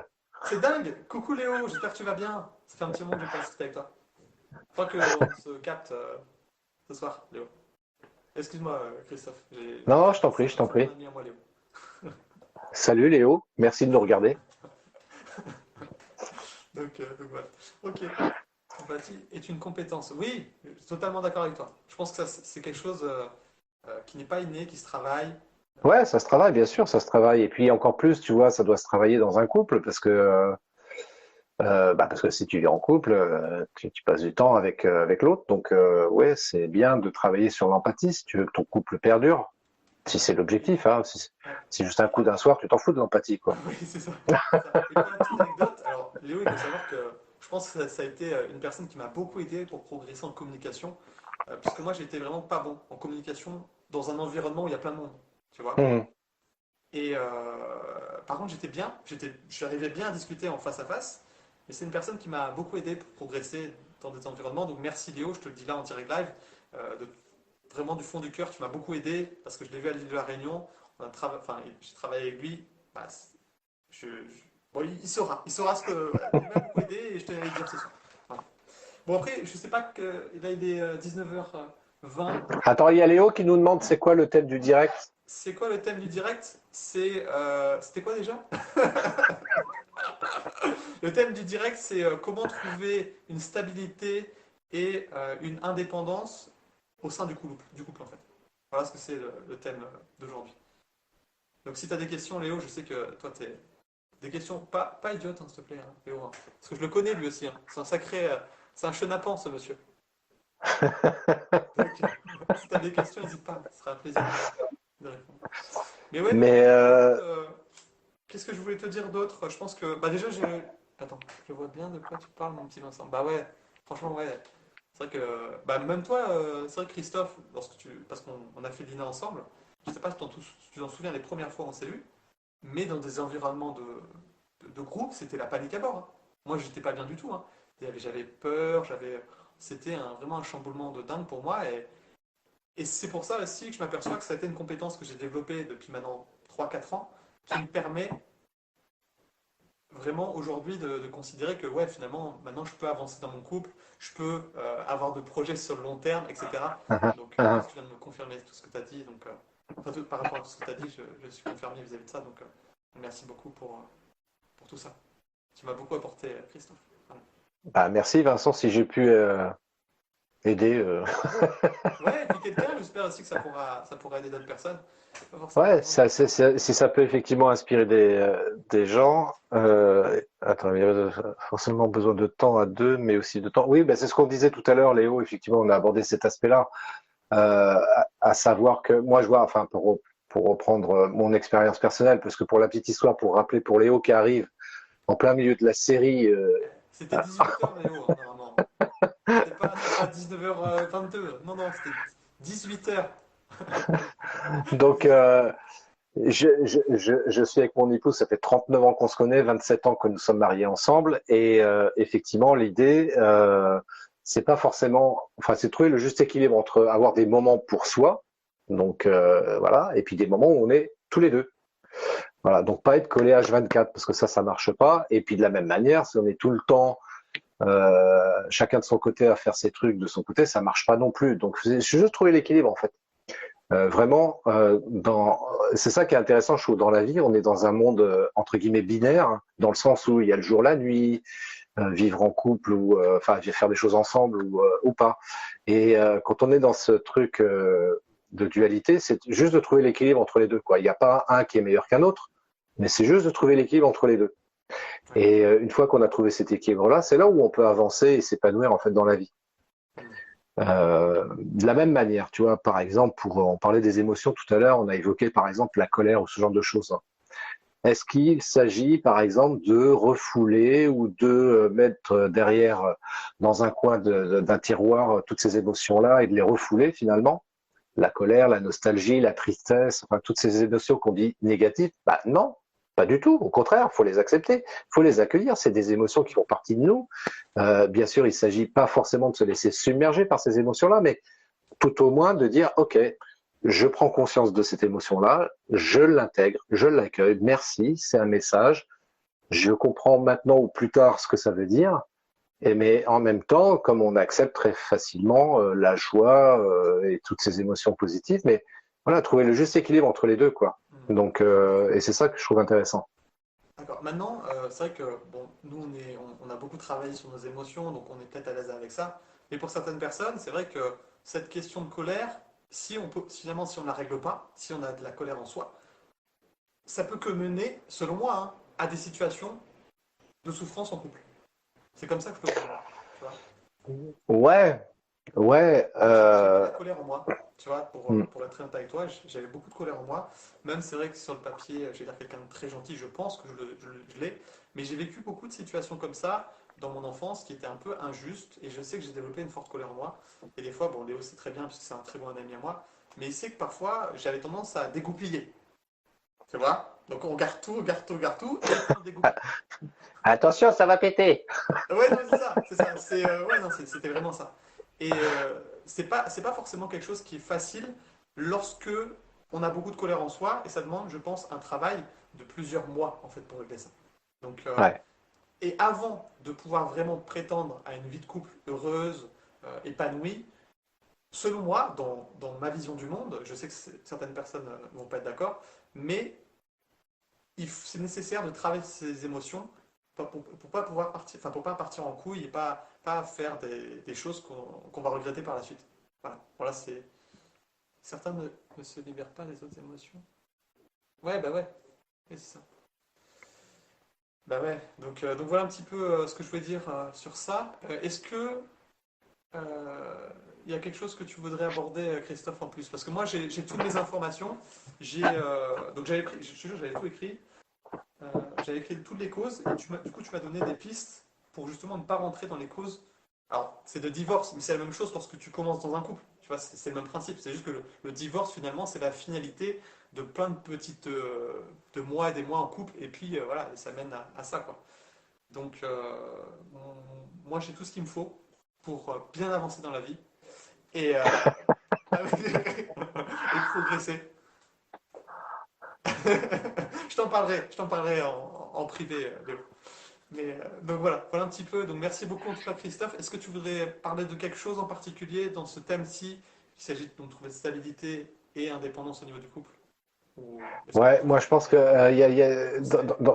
non, bah, le meilleur conseil, enfin, je reviens sur l'histoire de la communication, mais en même temps, si tu veux, c'est savoir faire preuve aussi de tolérance, de bienveillance par rapport à l'autre, accepter que n'est pas parfait, parce que nous-mêmes on ne l'est pas, et l'imperfection n'existe pas dans ce bas monde. Par contre, ce qu'on peut faire, effectivement, s'il y a des points qu'on trouve pas bien, entre guillemets, bah, plutôt que de les voir comme tels, c'est se dire, tiens, de quelle manière on pourrait peut-être améliorer ça, tu vois, et pour le coup, d'en discuter avec l'autre. Ça peut être Ah, intéressant de voir les choses comme ça. il y a Léo qui pose une question, et là, c'est toi qui vas répondre parce que moi, j'en sais rien. Donc, je te laisse. C'est une très bonne question, l'histoire des enfants. Alors, c'est vrai que nous, on n'a eu qu'une enfant, mais ceci étant dit, ce qui était assez marquant dès le départ, c'est que mon épouse était d'emblée très maternelle, et c'est OK. Sauf que, en étant très maternelle, elle l'était parfois un petit peu trop, et moi, assez rapidement, je lui ai dit, tu sais, ce qui serait bien pour notre couple, c'est qu'on arrive à un moment donné, enfin, on va pas attendre qu'elle ait 18 ans pour ça, mais ce serait bien qu'assez rapidement, on ait la capacité, tous les deux, de partir juste tous les deux, en amoureux, en vacances, en voyage, en week-end, bref.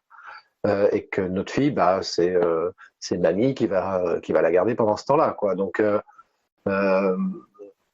ça n'a pas été forcément quelque chose de facile, ce qui est normal. Je veux dire, quand on est maman, mon enfant, nanani, nanana, mais moi, ça me paraissait, si tu veux, vital dans le sens de pouvoir préserver justement notre couple, d'arriver à mettre ça en place.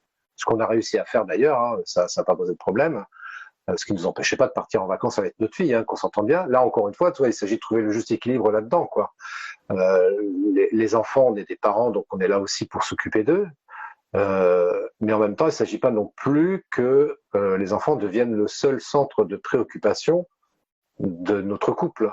Hmm, Je veux dire, on est avant tout un couple. hmm. Hein, Et tu on est sais, ce qui là. arrive très souvent, j'ai remarqué ça, excuse-moi, je te coupe, Christophe, c'est que donc il y a un couple qui se forme, les enfants grandissent, et le couple, après, terminé. Hmm. Il est fini parce Ah que ouais. justement, les enfants sont plus présents. Bah pour donner un exemple assez prosaïque, si je puis dire, c'est bah, parfois il n'y a même plus de relations sexuelles dans le couple, tu vois. Et moi, je pense, enfin, en tout cas, je veux dire, avec mon épouse, on a toujours cette même vision par rapport à ça, c'est-à-dire que un couple, il doit être, pour qu'il fonctionne, il doit être bien harmonisé sur trois domaines. On parlait de spiritualité tout à l'heure, donc on pourrait appeler mission de vie, etc. Les émotions, c'est-à-dire est-ce qu'on s'aime vraiment, quoi. Et puis de manière très prosaïque, donc sexuellement. Voilà, où on en est tous les deux par rapport à ça. Est-ce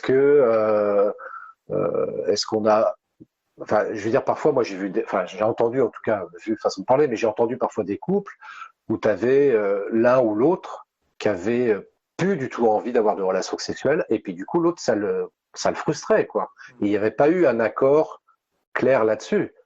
Tu vois, donc du coup, l'autre se retrouve au pied du mur, quoi. Donc ça, c'est pas bon non plus. Donc faut vraiment, c'est pour ça que la communication, encore une fois, est vachement importante, c'est de se mettre d'accord là-dessus.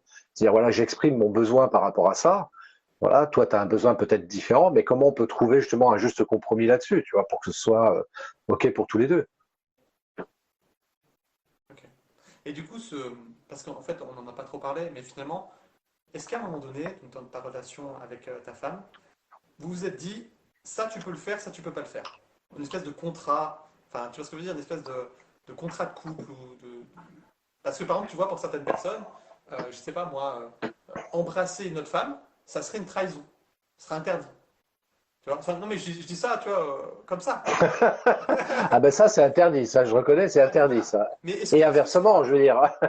est-ce que ça, par exemple, ce genre de choses, vous êtes dit, bah ça je tolère pas, ça je tolère, euh, tu vois? Oui, oui, parce que bah oui, bah, et puis parfois, enfin, je veux dire, ça peut arriver que on fasse des choses, comment je pourrais dire ça, de manière totalement innocente, je veux dire, sans arrière-pensée particulière là-dessus, mais que l'autre, ça puisse le choquer et C'est que ça. l'autre puisse avoir besoin du coup de l'exprimer, tu vois, parce que encore une fois, je veux dire, on n'est pas parfait, donc parfois on fait des choses peut-être de manière un peu maladroite et ok, bah tu l'exprimes à ta façon, on en discute d'une certaine manière à un instant T et à un autre moment de manière beaucoup plus calme Ok, ah ouais, j'avais pas vu ça comme ça, excuse-moi. Enfin, je veux dire, c'était pas du tout pour te manquer de respect ou quoi que ce soit. C'est que pour moi, il n'y avait pas de mauvaises pensées ou de mauvaises intentions, en tous les cas, derrière ça, quoi. Ouais, ma question était bien sûr vis-à-vis de ça, c'est-à-dire que lorsque une situation se passe, la perception de la situation va changer en fonction bah, des personnes en fait. Donc si on ne met pas au clair qu'est-ce que j'ai perçu dans cette situation-ci, finalement, on mène à moyen Hmm. long terme à un drame dans le couple. Ouais, parce que bah, tu sais, la notion de perception, c'est un truc, moi, c'est un sujet qui m'intéresse énormément parce que c'est vrai que par rapport à une même situation, tu as deux personnes qui vont percevoir les choses totalement différemment, qui peuvent percevoir les choses totalement différemment, et pourtant c'est une situation similaire pour les deux personnes. Mm. Et là, en l'occurrence, enfin, dans un couple, c'est vrai que c'est d'arriver à identifier pourquoi on n'a pas perçu les choses de la même manière, qu'est-ce qui nous a dérangé éventuellement, pour pouvoir, voilà, il s'agit de savoir être en capacité de l'exprimer, tu vois.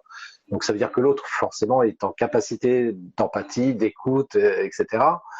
Et bah ouais, de prendre ça pleine face parfois, de se dire ah ouais, ok, on n'a pas perçu les choses de la même manière, mais ok, on va en discuter et puis et chacun donne sa version par rapport à ça et ça permet d'apporter beaucoup plus de compréhension, tu vois. Du coup, on est plus bienveillant aussi par rapport à l'autre parce qu'on comprend pourquoi l'autre a perçu la chose différemment et en quoi éventuellement nous ça a pu nous gêner parce que forcément on a une perception différente par rapport à l'autre. On en revient toujours à la même chose. Je veux dire, c'est grâce à la communication qu'on peut avancer. Parce que sinon, si chacun reste dans son coin et se fait son cinéma dans sa tête, ah là, j'ai perçu le truc comme ça, et du coup, je me fais un film, bah ouais, plus ça va, plus ça monte, plus ça monte, plus ça monte, puis à un moment donné, ça pète, quoi. Mm. Et c'est comme ça que les couples divorcent, d'ailleurs, entre autres. Pas de communication et aussi pas de capacité à se mettre à la place de l'autre, donc d'empathie, bien sûr. Ouais, tout à fait, parce que c'est important aussi de savoir se mettre à la place de l'autre, parce que, bah, ok, moi je perçois pas les choses de la même manière que toi, mais je vais essayer de comprendre, et pour pouvoir comprendre, bah, la seule façon de pouvoir le faire, c'est de me mettre à ta place, quoi. Et là, à ce moment-là, tu dis, ah ouais, ok, effectivement. Et le dire, quoi. Tout simplement le dire. Et Mais le dire tout de complètement, suite, en fait. Parce que complètement. sinon, on garde. Alors, on croit finalement qu'on va peut-être blesser la personne qui est face à nous parce qu'on l'a pas perçu de la même manière. Mais on s'aperçoit aussi qu'il n'y a pas d'autre choix. Putain, le commentaire qu'il a mis Léo. Faut pas que tu l'as vu ou pas? Regarde pas. De quoi? Non, non. Mais Et ouais, donc, qu'est-ce qu'il il dit? m'énerve, je te jure. À chaque fois, il pourrit mes lives.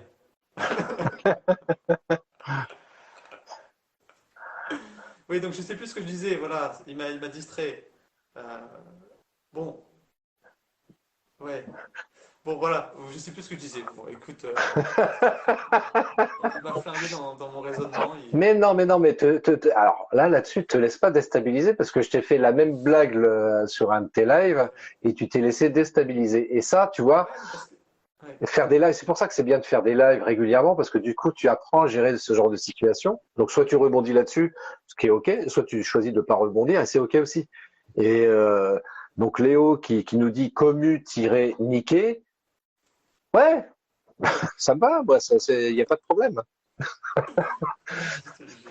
C'est important de niquer aussi. Voilà, on va être très clair, Léo. C'est important. Alors Après, après, il pourquoi peut y lui, avoir, lui, il le fait beaucoup? Moi, j'ai connu. mais peu importe la quantité, c'est la qualité. Toi, on en revient à ce qu'on disait tout à l'heure. Ça fera que je lui en parle, mais c'est un problème. Ouais, c'est pour niquer 10 fois par jour et qu'il n'y a pas de qualité là-dedans, ça n'a aucun intérêt, tu vois. Vaut mieux peut-être le faire une fois par an, mais alors là, à quelle qualité ça a? D'ailleurs, moi, je suis content, c'est ce soir. Je ne vais pas te déranger non plus. Tu me dis, hein, si je prends sur le moment sacré, tu me dis. Hein. Ah oui, en plus, on avait programmé ça à 19h30. Merde, je suis à la bourre. Ah, ah bah mince. Quel dommage. Mais blague à part, ceci dit, c'est vrai que, oui, on parlait de sexualité tout à l'heure, mais c'est vrai que c'est quand même un sujet qui est vachement important, qui malheureusement est encore parfois un peu tabou dans certains couples, où on n'ose pas exprimer nos besoins, entre guillemets, sur le sujet, où on n'ose pas exprimer éventuellement de quelle façon on veut faire ça. T'as des couples. ce que j'ai entendu, hein, non, non, on fait ça classique à la missionnaire et puis vite fait, bien fait, parce que moi, ça me branche pas plus que ça. Euh, C'est je fade trouve ça un peu au bout d'un moment. hein? C'est fade au bout d'un moment. Ouais, bah ouais, c'est fade, donc ça peut être une raison de divorce aussi, tu vois, pour le coup. Euh, donc c'est important aussi de savoir aussi quels sont nos besoins sur ce domaine-là, comme dans d'autres domaines qu'on évoquait tout à l'heure. Besoin de se retrouver quand même de temps en temps ensemble, ne serait-ce que pour échanger, que discuter, communiquer. Un besoin parfois peut-être de faire des choses aussi ensemble, faire de la danse, du sport ou je ne sais quoi d'autre. Pourtant, la sexualité, bah, ça fait partie aussi de notre vie, de couple, encore plus. Hmm. C'est bien de pouvoir aussi en parler librement, tu vois. C'est important. Bah oui, bah oui. Totalement d'accord. Là, tu vois, il a envoyé un message encore à Léo, mais il m'a pas déstabilisé cette fois. Merci Léo pour. En fait, Léo, c'est mon coach. euh, Prise de parole en public avec plein de gens autour. Tu vois? En face à face, j'ai pas de problème, mais Léo, c'est le type qui est capable de discuter avec trois personnes en même temps. Donc, Mais j'aime bien ces interventions parce qu'il dit voilà, être à l'écoute avant, pendant, après, absolument. Exprimer clairement ce qu'on aime et ce qu'on n'aime pas, ouais, c'est vachement important aussi. Toi, enfin, on parle de sexualité, mais on le fait déjà très, très, très simplement. Par exemple, sur les repas, bah moi, j'aime pas manger des poireaux. Donc, voilà, on le dit, c'est clair. L'autre est au courant, il va éviter de faire des quiches aux poireaux, en tout cas pour nous. Mais paradoxalement, au niveau de la sexualité, tu vois, il y a cette incapacité, enfin, c'est quelque chose parfois encore aujourd'hui dans beaucoup de couples, c'est quelque chose de très tabou, quoi. bah Qu'est-ce oui. que t'aimes? T'aimes bien la fellation? Parce que moi, j'aimerais bien la petite fellation, là, ou un petit cuni. T'aimerais bien par un petit cuni? Hmm. Et puis, tu sais, enfin, je veux dire, moi, le clito, je trouve ça vachement bien, quoi. Tu vois, j'aimerais bien que tu me fasses ça. Ça paraît peut-être être un petit peu cru ce que je raconte, mais très Non, franchement, non, moi, mais j'ai non, vu des, non, mais au contraire. Moi, je suis totalement d'accord avec ça. Totalement J'ai, d'accord. Totalement. je suis tombé, je sais plus comment, une fois sur une vidéo d'une nana, et je trouve ça super bien parce que c'est une nana qui parle encore plus crûment de ce que je suis en train de parler, justement à destination plus, enfin c'est plutôt pour un public féminin, justement pour aider les femmes à se libérer sexuellement, à se libérer dans le sens pouvoir exprimer clairement les choses, quoi, par rapport à son conjoint et de dire ouais, ok, bah moi, j'ai bien envie de tenter la fellation, gars, mais voilà, explique-moi, on fait ça, on y va pas à pas, etc. Parce que je sais que ça te fera du plaisir, ça te donnera du plaisir. Et puis moi, à l'inverse, bah, j'aimerais bien aussi que tu testes avec moi le cuni, parce que voilà, ça fait partie de la sexualité féminine. Voilà, explique-moi comment, voilà, et puis on fait ce truc ensemble, tranquillement, voilà, pas comme des sauvages, tu vois, mais et c'est vrai que c'est des sujets vachement importants. Enfin, moi, je sais, quand on était jeune avec mon épouse, ouais, c'est des trucs, évidemment, on avait 16-17 ans, on abordait pas ça aussi facilement qu'on pourrait l'aborder aujourd'hui, tu vois. Hmm. Donc, Et vous étiez au début de votre relation un peu gêné vis-à-vis de ça ou... ah, mais complètement, ouais. Attends, deux ados qui se découvrent. Ouais, non, mais oui, mais à 16 ans, je comprends bien. Mais après, au bout de, je sais pas, à 18, 19 ans, est-ce que c'était.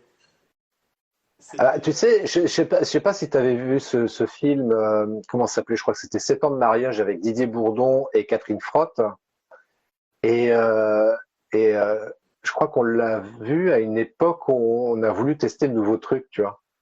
Et c'était intéressant ce film parce que c'est vrai que ça remet un petit peu cette notion, tu vois, de la relation sexuelle dans le couple, comment on l'aborde, etc. Et le film, je trouve qu'il traite assez bien. Bon, ça aurait pu être mieux, mais en tous les cas, il pose des bonnes questions par rapport à ça. Tiens, quels sont les besoins au niveau sexuel aujourd'hui? Je vais regarder ce soir, du coup. Ouais, ouais, ouais, c'est l'occasion de le regarder. C'est intéressant par rapport à ça. C'est, ouais, c'est vachement important de se libérer sur le sujet de la sexualité, quoi. Pas, pas se sentir honteux ou je sais pas quoi par rapport à ça. Enfin, je veux dire, quand on est en couple, théoriquement, on doit être capable de pouvoir aborder tout un tas de sujets. La preuve, c'est qu'on est capable de parler de politique dans un couple. Pourquoi on ne serait pas capable de parler de sexualité? En plus, ça ne concerne que Bah tous oui, les deux. Donc, tu vois, bah oui, carrément. C'est la même chose que qu'est-ce qu'on mange ce soir, finalement. Tu vois. c'est ça.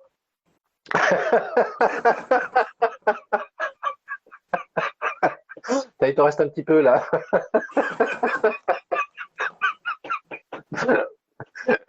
J'ai honte. Non, j'ai pas honte. Euh, J'assume ce que j'ai dit. ouais, ouais, ouais, ouais. Puis moi, aussi. Je veux dire, j'assume complètement. Je suis en train de regarder le message de Léo en même temps. Il y a beaucoup plus d'informations auprès des jeunes maintenant par rapport à il y a 10 ans. Ouais, c'est vrai qu'avec Internet, Mais je sais pas alors si c'est une bonne chose, hein, parce qu'il y a pas mal de merde aussi. bah, il y a pas mal de merde sur Internet. Et puis là, au niveau de l'éducation nationale, ce qu'on apprend aux jeunes très tôt dans les écoles, moi, je suis un petit peu assez étonné. Euh, Je veux dire, la sexualité, que tu en prennes connaissance à la période de l'adolescence, oui, ça me paraît à peu près logique parce que finalement ton corps évolue, donc c'est important et surtout pour les filles qui commencent à avoir leurs premières règles de comprendre comment tout ça, ça fonctionne. Mais expliquer à des enfants de 5, 6 ans, 7 ans, 8 ans la sexualité, enfin non, c'est pas trop l'âge pour ça, quoi. Enfin, Hmm. et puis entre Internet et encore une fois, et puis l'école, enfin ouais, il y a des choses qui sont pas forcément à découvrir trop tôt non plus, quoi. Ok. Après, c'est Ouais, vrai que toi, par je suis exemple, pas trop d'accord sur ça. par rapport à notre fille, tu vois, enfin, nous, on a eu toujours un discours assez libre là-dessus, dans le sens où on faisait, on rentrait pas dans une discussion très crue sur le sujet, tu vois, mais en tous les cas, on a toujours fait en sorte de pouvoir en parler librement avec elle. Je veux dire, quand elle a eu ses premières règles, ouais, voilà, bah ok, c'est la vie, c'est ok, il n'y a pas de problème, tu vois. Il y a des gamines, quand elles ont leurs règles, la première fois, elles ont honte d'en parler à leurs parents, etc., tu vois. Et Et nous, elles non, savent pas ce que c'est. elles J'ai savent pas ce entendu que des c'est. histoires comme quoi Mais oui, la personne savait presque pas ce que c'était, quoi, tu vois. mais Elle oui, comprenait pas ce qui se passait. bah oui, carrément. Comme c'était tabou, bah finalement, c'est elle-même qui a créé son truc, tu vois. Donc, Ouais, puis c'est vrai que par rapport à ça, enfin, autant si tu veux, enfin, pour rentrer sur comment dirais-je, des sujets très crus sur la sexualité, comment un homme s'accouple avec une femme, par exemple, ouais, enfin, je considère qu'il y a, pas à 8 ans, tu expliques pas ça à un gamin de 8 ans. Par contre, bah, de lui expliquer tout doucement, tu vois, sans rentrer dans le détail, quand ils sont très jeunes, voilà, la sexualité, c'est pas forcément dans les choux que les garçons y naissent, ou je sais pas quoi, enfin, genre de conneries, tu vois. Parce que il y a quand même un truc qui me paraît vachement important, néanmoins, c'est que dans des familles, on le sait, il y a des cas de pédophilie, et c'est important que l'enfant sache faire la différence entre ce qui est bien et pas bien par rapport à la sexualité. Tu vois, si t'es une petite fille et que t'as un tonton qui vient te chatouiller la minette, bah ça c'est pas bien, c'est pas bien du tout. Euh, Quand t'as un tonton qui vient, si t'as un garçon qui vient te tripoter la caquette, c'est pas bien non plus. Tu vois, donc ça, c'est des choses qu'il s'agit de sensibiliser aux enfants, tu vois, pour leur dire attention. Ouais, il y a des règles à respecter. Ça fait partie de ton intimité et voilà. ouais, ok. En fait, ce que tu veux dire par là, c'est que euh, enfant vers 5 6 ans se concentrer sur soi, d'une certaine manière, comment est-ce que on fonctionne soi, et plus tard, vers l'adolescence, comprendre comment est-ce que fonctionne bah, la relation sexuelle avec une femme ou un homme. C'est ça, en fait. Ouais, ouais, et c'est vachement important d'avoir une discussion assez libre sur le sujet parce que sinon, effectivement, euh, aussi bien quand l'enfant est jeune, mais même en période adolescente, sinon, après, l'enfant est complètement paumé, que ce soit une fille ou un garçon, il peut être complètement paumé par rapport à la sexualité parce qu'il voit que son corps se transforme, etc. Il se passe des choses, il comprend pas. Et que ce soit avec la mère ou le père, s'il n'y a pas un minimum de discussion là-dessus, le gamin peut faire n'importe quoi. Je parlais de pédophilie, mais ça peut effectivement arriver. Il peut se faire violer, fille ou garçon. Hein. Hmm. Évidemment, il y a plus de filles qui sont violées que de garçons, mais ça arrive aussi chez les garçons. Euh, et c'est important, tu vois, d'expliquer la sexualité, comment ça fonctionne et quelles sont les choses bien et pas bien là-dessus, quoi. Hmm. Et le rôle de parents, justement, c'est bah, de sensibiliser autant que possible. Alors, le problème qui peut se poser, parce que il y a des cas comme ça qui arrivent où c'est par contre, c'est même pas le tonton, c'est le père qui peut faire des attouchements sur ses petites filles, etc. Et là, c'est chaud patate, toi, pour le coup. Et comme la mère hein, peut faire des attouchements auprès de son garçon aussi, donc ça peut être très compliqué également. Mais bon, on va considérer qu'on est des parents à peu près corrects. Euh, et en tant que parent, oui, c'est bah ouais, voilà, il se passe des choses, c'est clair, machin, etc. Enfin voilà, avoir un discours assez libre. Tu vois, d'expliquer en tous les cas à l'enfant que, pas forcément sur ce type de sujet, mais du coup, englober ça, c'est-à-dire d'une manière générale, de dire voilà, on est tes parents, faut que tu te sentes libre de parler de tout ce que tu as envie de parler. On portera jamais jugement sur ce que tu peux dire, sur tel ou tel sujet. Donc, sens-toi libre d'aborder tous les sujets que tu as envie. Il peut y avoir la sexualité, mais il peut y avoir la politique, l'économie, j'en sais rien, moi. Enfin, Ça, bref. malheureusement, ça serait dans un monde parfait, hein. Et ça se passe pas comme ça, hein. Il y a beaucoup de Non, ça parents se passe qui, pas partout. malheureusement, ont pas envie d'entendre des choses. Et du coup, forcément, bah, ça peut créer des trucs comme tu viens de décrire, quoi. Donc, Ouais, ouais, on est conscient malheureusement. de ça, on et moi. Malheureusement, effectivement, c'est pour ça que là, tu vois, par exemple, toi, quand tu vas trouver la femme de ta vie, tu vois, c'est aussi d'avoir aussi, tu vois, on parlait d'avoir la même vision sur les choses, d'aborder ce type de sujet. Est-ce que tu es OK pour qu'on laisse la parole libre à nos futurs enfants? Tu vois, parce que moi, je considère que c'est important de laisser la liberté de parole, que l'enfant se sente pas jugé quand il exprime un point de vue. Au contraire, c'est important qu'il ait cette capacité d'affirmer ou de partager un point de vue, parce que c'est ça aussi qui va le faire grandir et évoluer et lui permettre d'arriver dans la vie d'adulte plus sûr de lui, tu vois. Et parce que le fait de castrer entre guillemets virtuellement et mentalement un gamin, bah quand il arrive adulte, ça va générer plein de problèmes d'estime de soi et j'en passe des meilleurs. Donc nous, notre rôle en tant que parents, c'est d'essayer d'amener l'enfant à rentrer plus facilement dans sa vie d'adulte et qu'il soit suffisamment préparé à ça. Hmm. Tu vois, donc je rebondis sur ce que disait tout à l'heure Léo là-dessus sur trouver l'équilibre avec les enfants. C'est voilà, c'est aussi ça, tu vois. C'est et puis en même temps, en tant que couple aussi, de préserver des moments pour notre couple aussi, tu vois. Ouais, ok, d'accord. Bon, là, on a un petit peu dérivé, mais j'espère en tout cas que. Bah, Ouais, franchement, c'est hyper intéressant. C'est vrai qu'on a un peu dérivé du sujet, mais c'est vrai ouais. que c'est intéressant, je pense, de prendre conscience que la communication, finalement, ça se passe à tous les étages, quoi.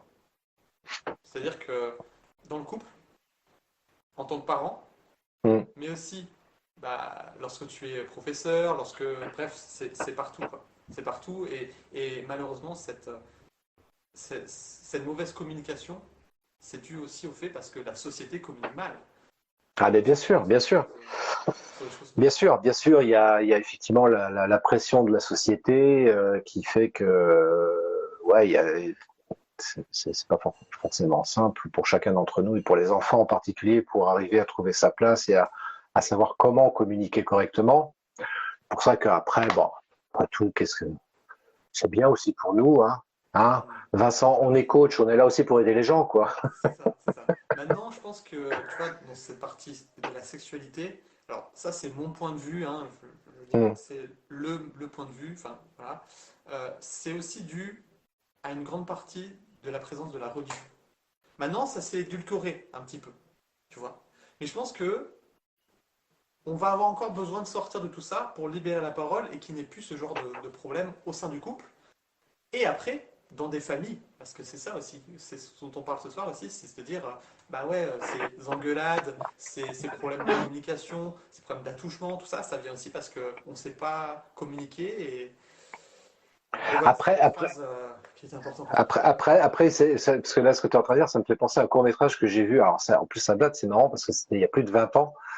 Ça veut Euh, dire que et t'as. la, na- et la nana, j'arrive plus à me rappeler de son nom là, qui avait réalisé ce court-métrage-là, mais c'était très drôle parce qu'en fait, elle montrait justement une fille qui amène un garçon chez elle, etc. Et donc elle va dans sa chambre avec le garçon et puis commence à se faire des câlins, elle commence à déshabiller le garçon et puis après elle commence à lui faire une fellation et juste à ce moment-là, t'as la mère et le père qui rentrent dans la chambre. Donc t'as le mec qui est surpris, tu sais, et puis t'as la mère qui dit c'est pas comme ça qu'on t'a appris à faire une fellation, hein. Ça c'est pas bien, hein. Tu dis punaise. Ah ouais, non, là par contre, on a notre niveau, là, quand même. Ouais, c'est pour ça ce que je veux dire par là, tu vois, il ne s'agit pas de partir d'un extrême à l'autre non plus, tu vois. Oui, c'est ça, oui, c'est ça. Sous prétexte de vouloir expliquer les choses, tu vois, d'aller trop loin, tu vois, pour le coup. Merci pour cette image. Je Je vais vous en noter prie, celle-là. ça me fait plaisir. Non, bah écoute, là je pense qu'on a fait un peu fait le Ouais, tour. On s'est vu presque 2 heures. Non, bah non, on a commencé tard. Donc presque 2 heures, ouais, effectivement, ouais. c'était un plaisir de discuter avec toi, Christophe, sur ce sujet, moi qui me tenait à cœur. J'espère que bah, on aura pu aider certaines personnes aussi à trouver des clés pour aller mieux dans le couple, hein, créer quelque chose de différent, en tout cas, que ce qu'on a pu. Enfin, dans mon cas, moi j'ai pas du tout de référence vraiment extraordinaire en matière de couple, si ce n'est Christophe Train. Donc c'est pour ça aussi voilà, que je voulais discuter avec lui. Parce que c'est toujours un moyen, lorsqu'on n'a pas la possibilité de voir ce qu'on veut, c'est toujours intéressant d'aller rencontrer des personnes qui ont ce qu'on veut, même si c'est pas quelqu'un de notre famille, même si c'est pas quelqu'un euh, qu'on connaît très bien, c'est toujours intéressant de le faire, peu importe le domaine. Donc Mais tu as c'est pour complètement ça raison aussi que, là-dessus. ouais, je pense que ça on l'oublie. On oublie très souvent qu'il y a beaucoup de personnes qui se rabaissent, qui pensent qu'ils ne peuvent pas atteindre des choses. En fait, on peut le faire. C'est juste qu'il faut aller voir les bonnes personnes qui ont déjà ce qu'on veut et aller leur poser des questions concrètement. Comment ça se passe? Qu'est-ce qu'on Exactement, fait? exactement. Ouais, c'est ça. Qu'est-ce qu'on doit travailler? Tu vois? Et puis comme ça, on peut les copier d'une certaine manière et, euh, et avoir la même vie qu'eux. Après, il y a bien sûr des choses qu'on ne voit pas, mais en tout cas, ça nous donne une meilleure vision de la chose. Moi, je dirais ça un petit peu différemment, si tu le permets, Vincent. Je dirais plutôt, il Vas-y. s'agit de trouver l'inspiration chez ces personnes-là. Donc, s'inspirer de leur manière de fonctionner et trouver après son propre mode de fonctionnement à soi.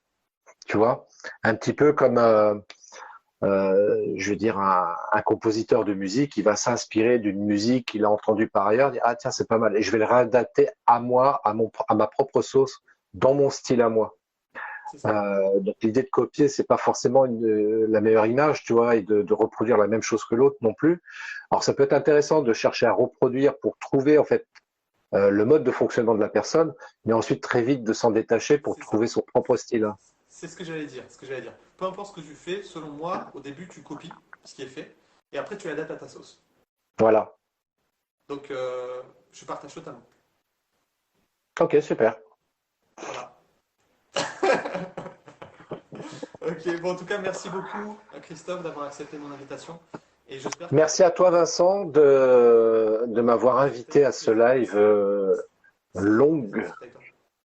Ouais, ouais, c'est vrai qu'on a malheureusement, enfin malheureusement non, mais on a peu l'occasion effectivement d'échanger tous les deux, donc c'était une belle opportunité pour pouvoir échanger tous les deux sur le sujet qu'on a évoqué voilà, depuis presque 2 heures maintenant. Et Ouais. bon, après, il y aurait plein d'autres sujets Je qu'on pense, pourrait je pense. encore. Mais on se reverra, on rediscutera, Ah Christophe. Tu ouais, sais que on aime bien discuter, on aime bien. Mais c'est vrai que là, c'était un peu déstructuré. Mais j'espère que bah, toi, tu t'auras pu aussi pas être trop perdu. Enfin voilà, donc j'espère qu'on saura bien retrouver ensemble, parce que c'est ça aussi qui est intéressant, c'est échanger, communiquer, avoir d'autres visions. D'ailleurs, si certaines personnes ne sont pas d'accord par rapport à ce qu'on a dit, n'hésite pas à le dire. Moi, je me nourris de ça aussi, c'est-à-dire que je ne, plus j'ai un champ de perspectives possibles et meilleurs sont mes choix, si je peux dire d'une certaine manière comme ça. Je sais pas si exactement. c'est très bien dit, mais voilà, c'est un petit peu ce que je Ah vois. si, c'est bien, c'est bien, c'est bien. Ah, t'aimes bien? Bon, bah, on le garde alors. Bon, en tout cas, je vous souhaite à tous une bonne soirée. Et toi aussi, Christophe, je te souhaite une bonne soirée. Et on se voit très vite. Longue vie et prospérité à tous. Salut!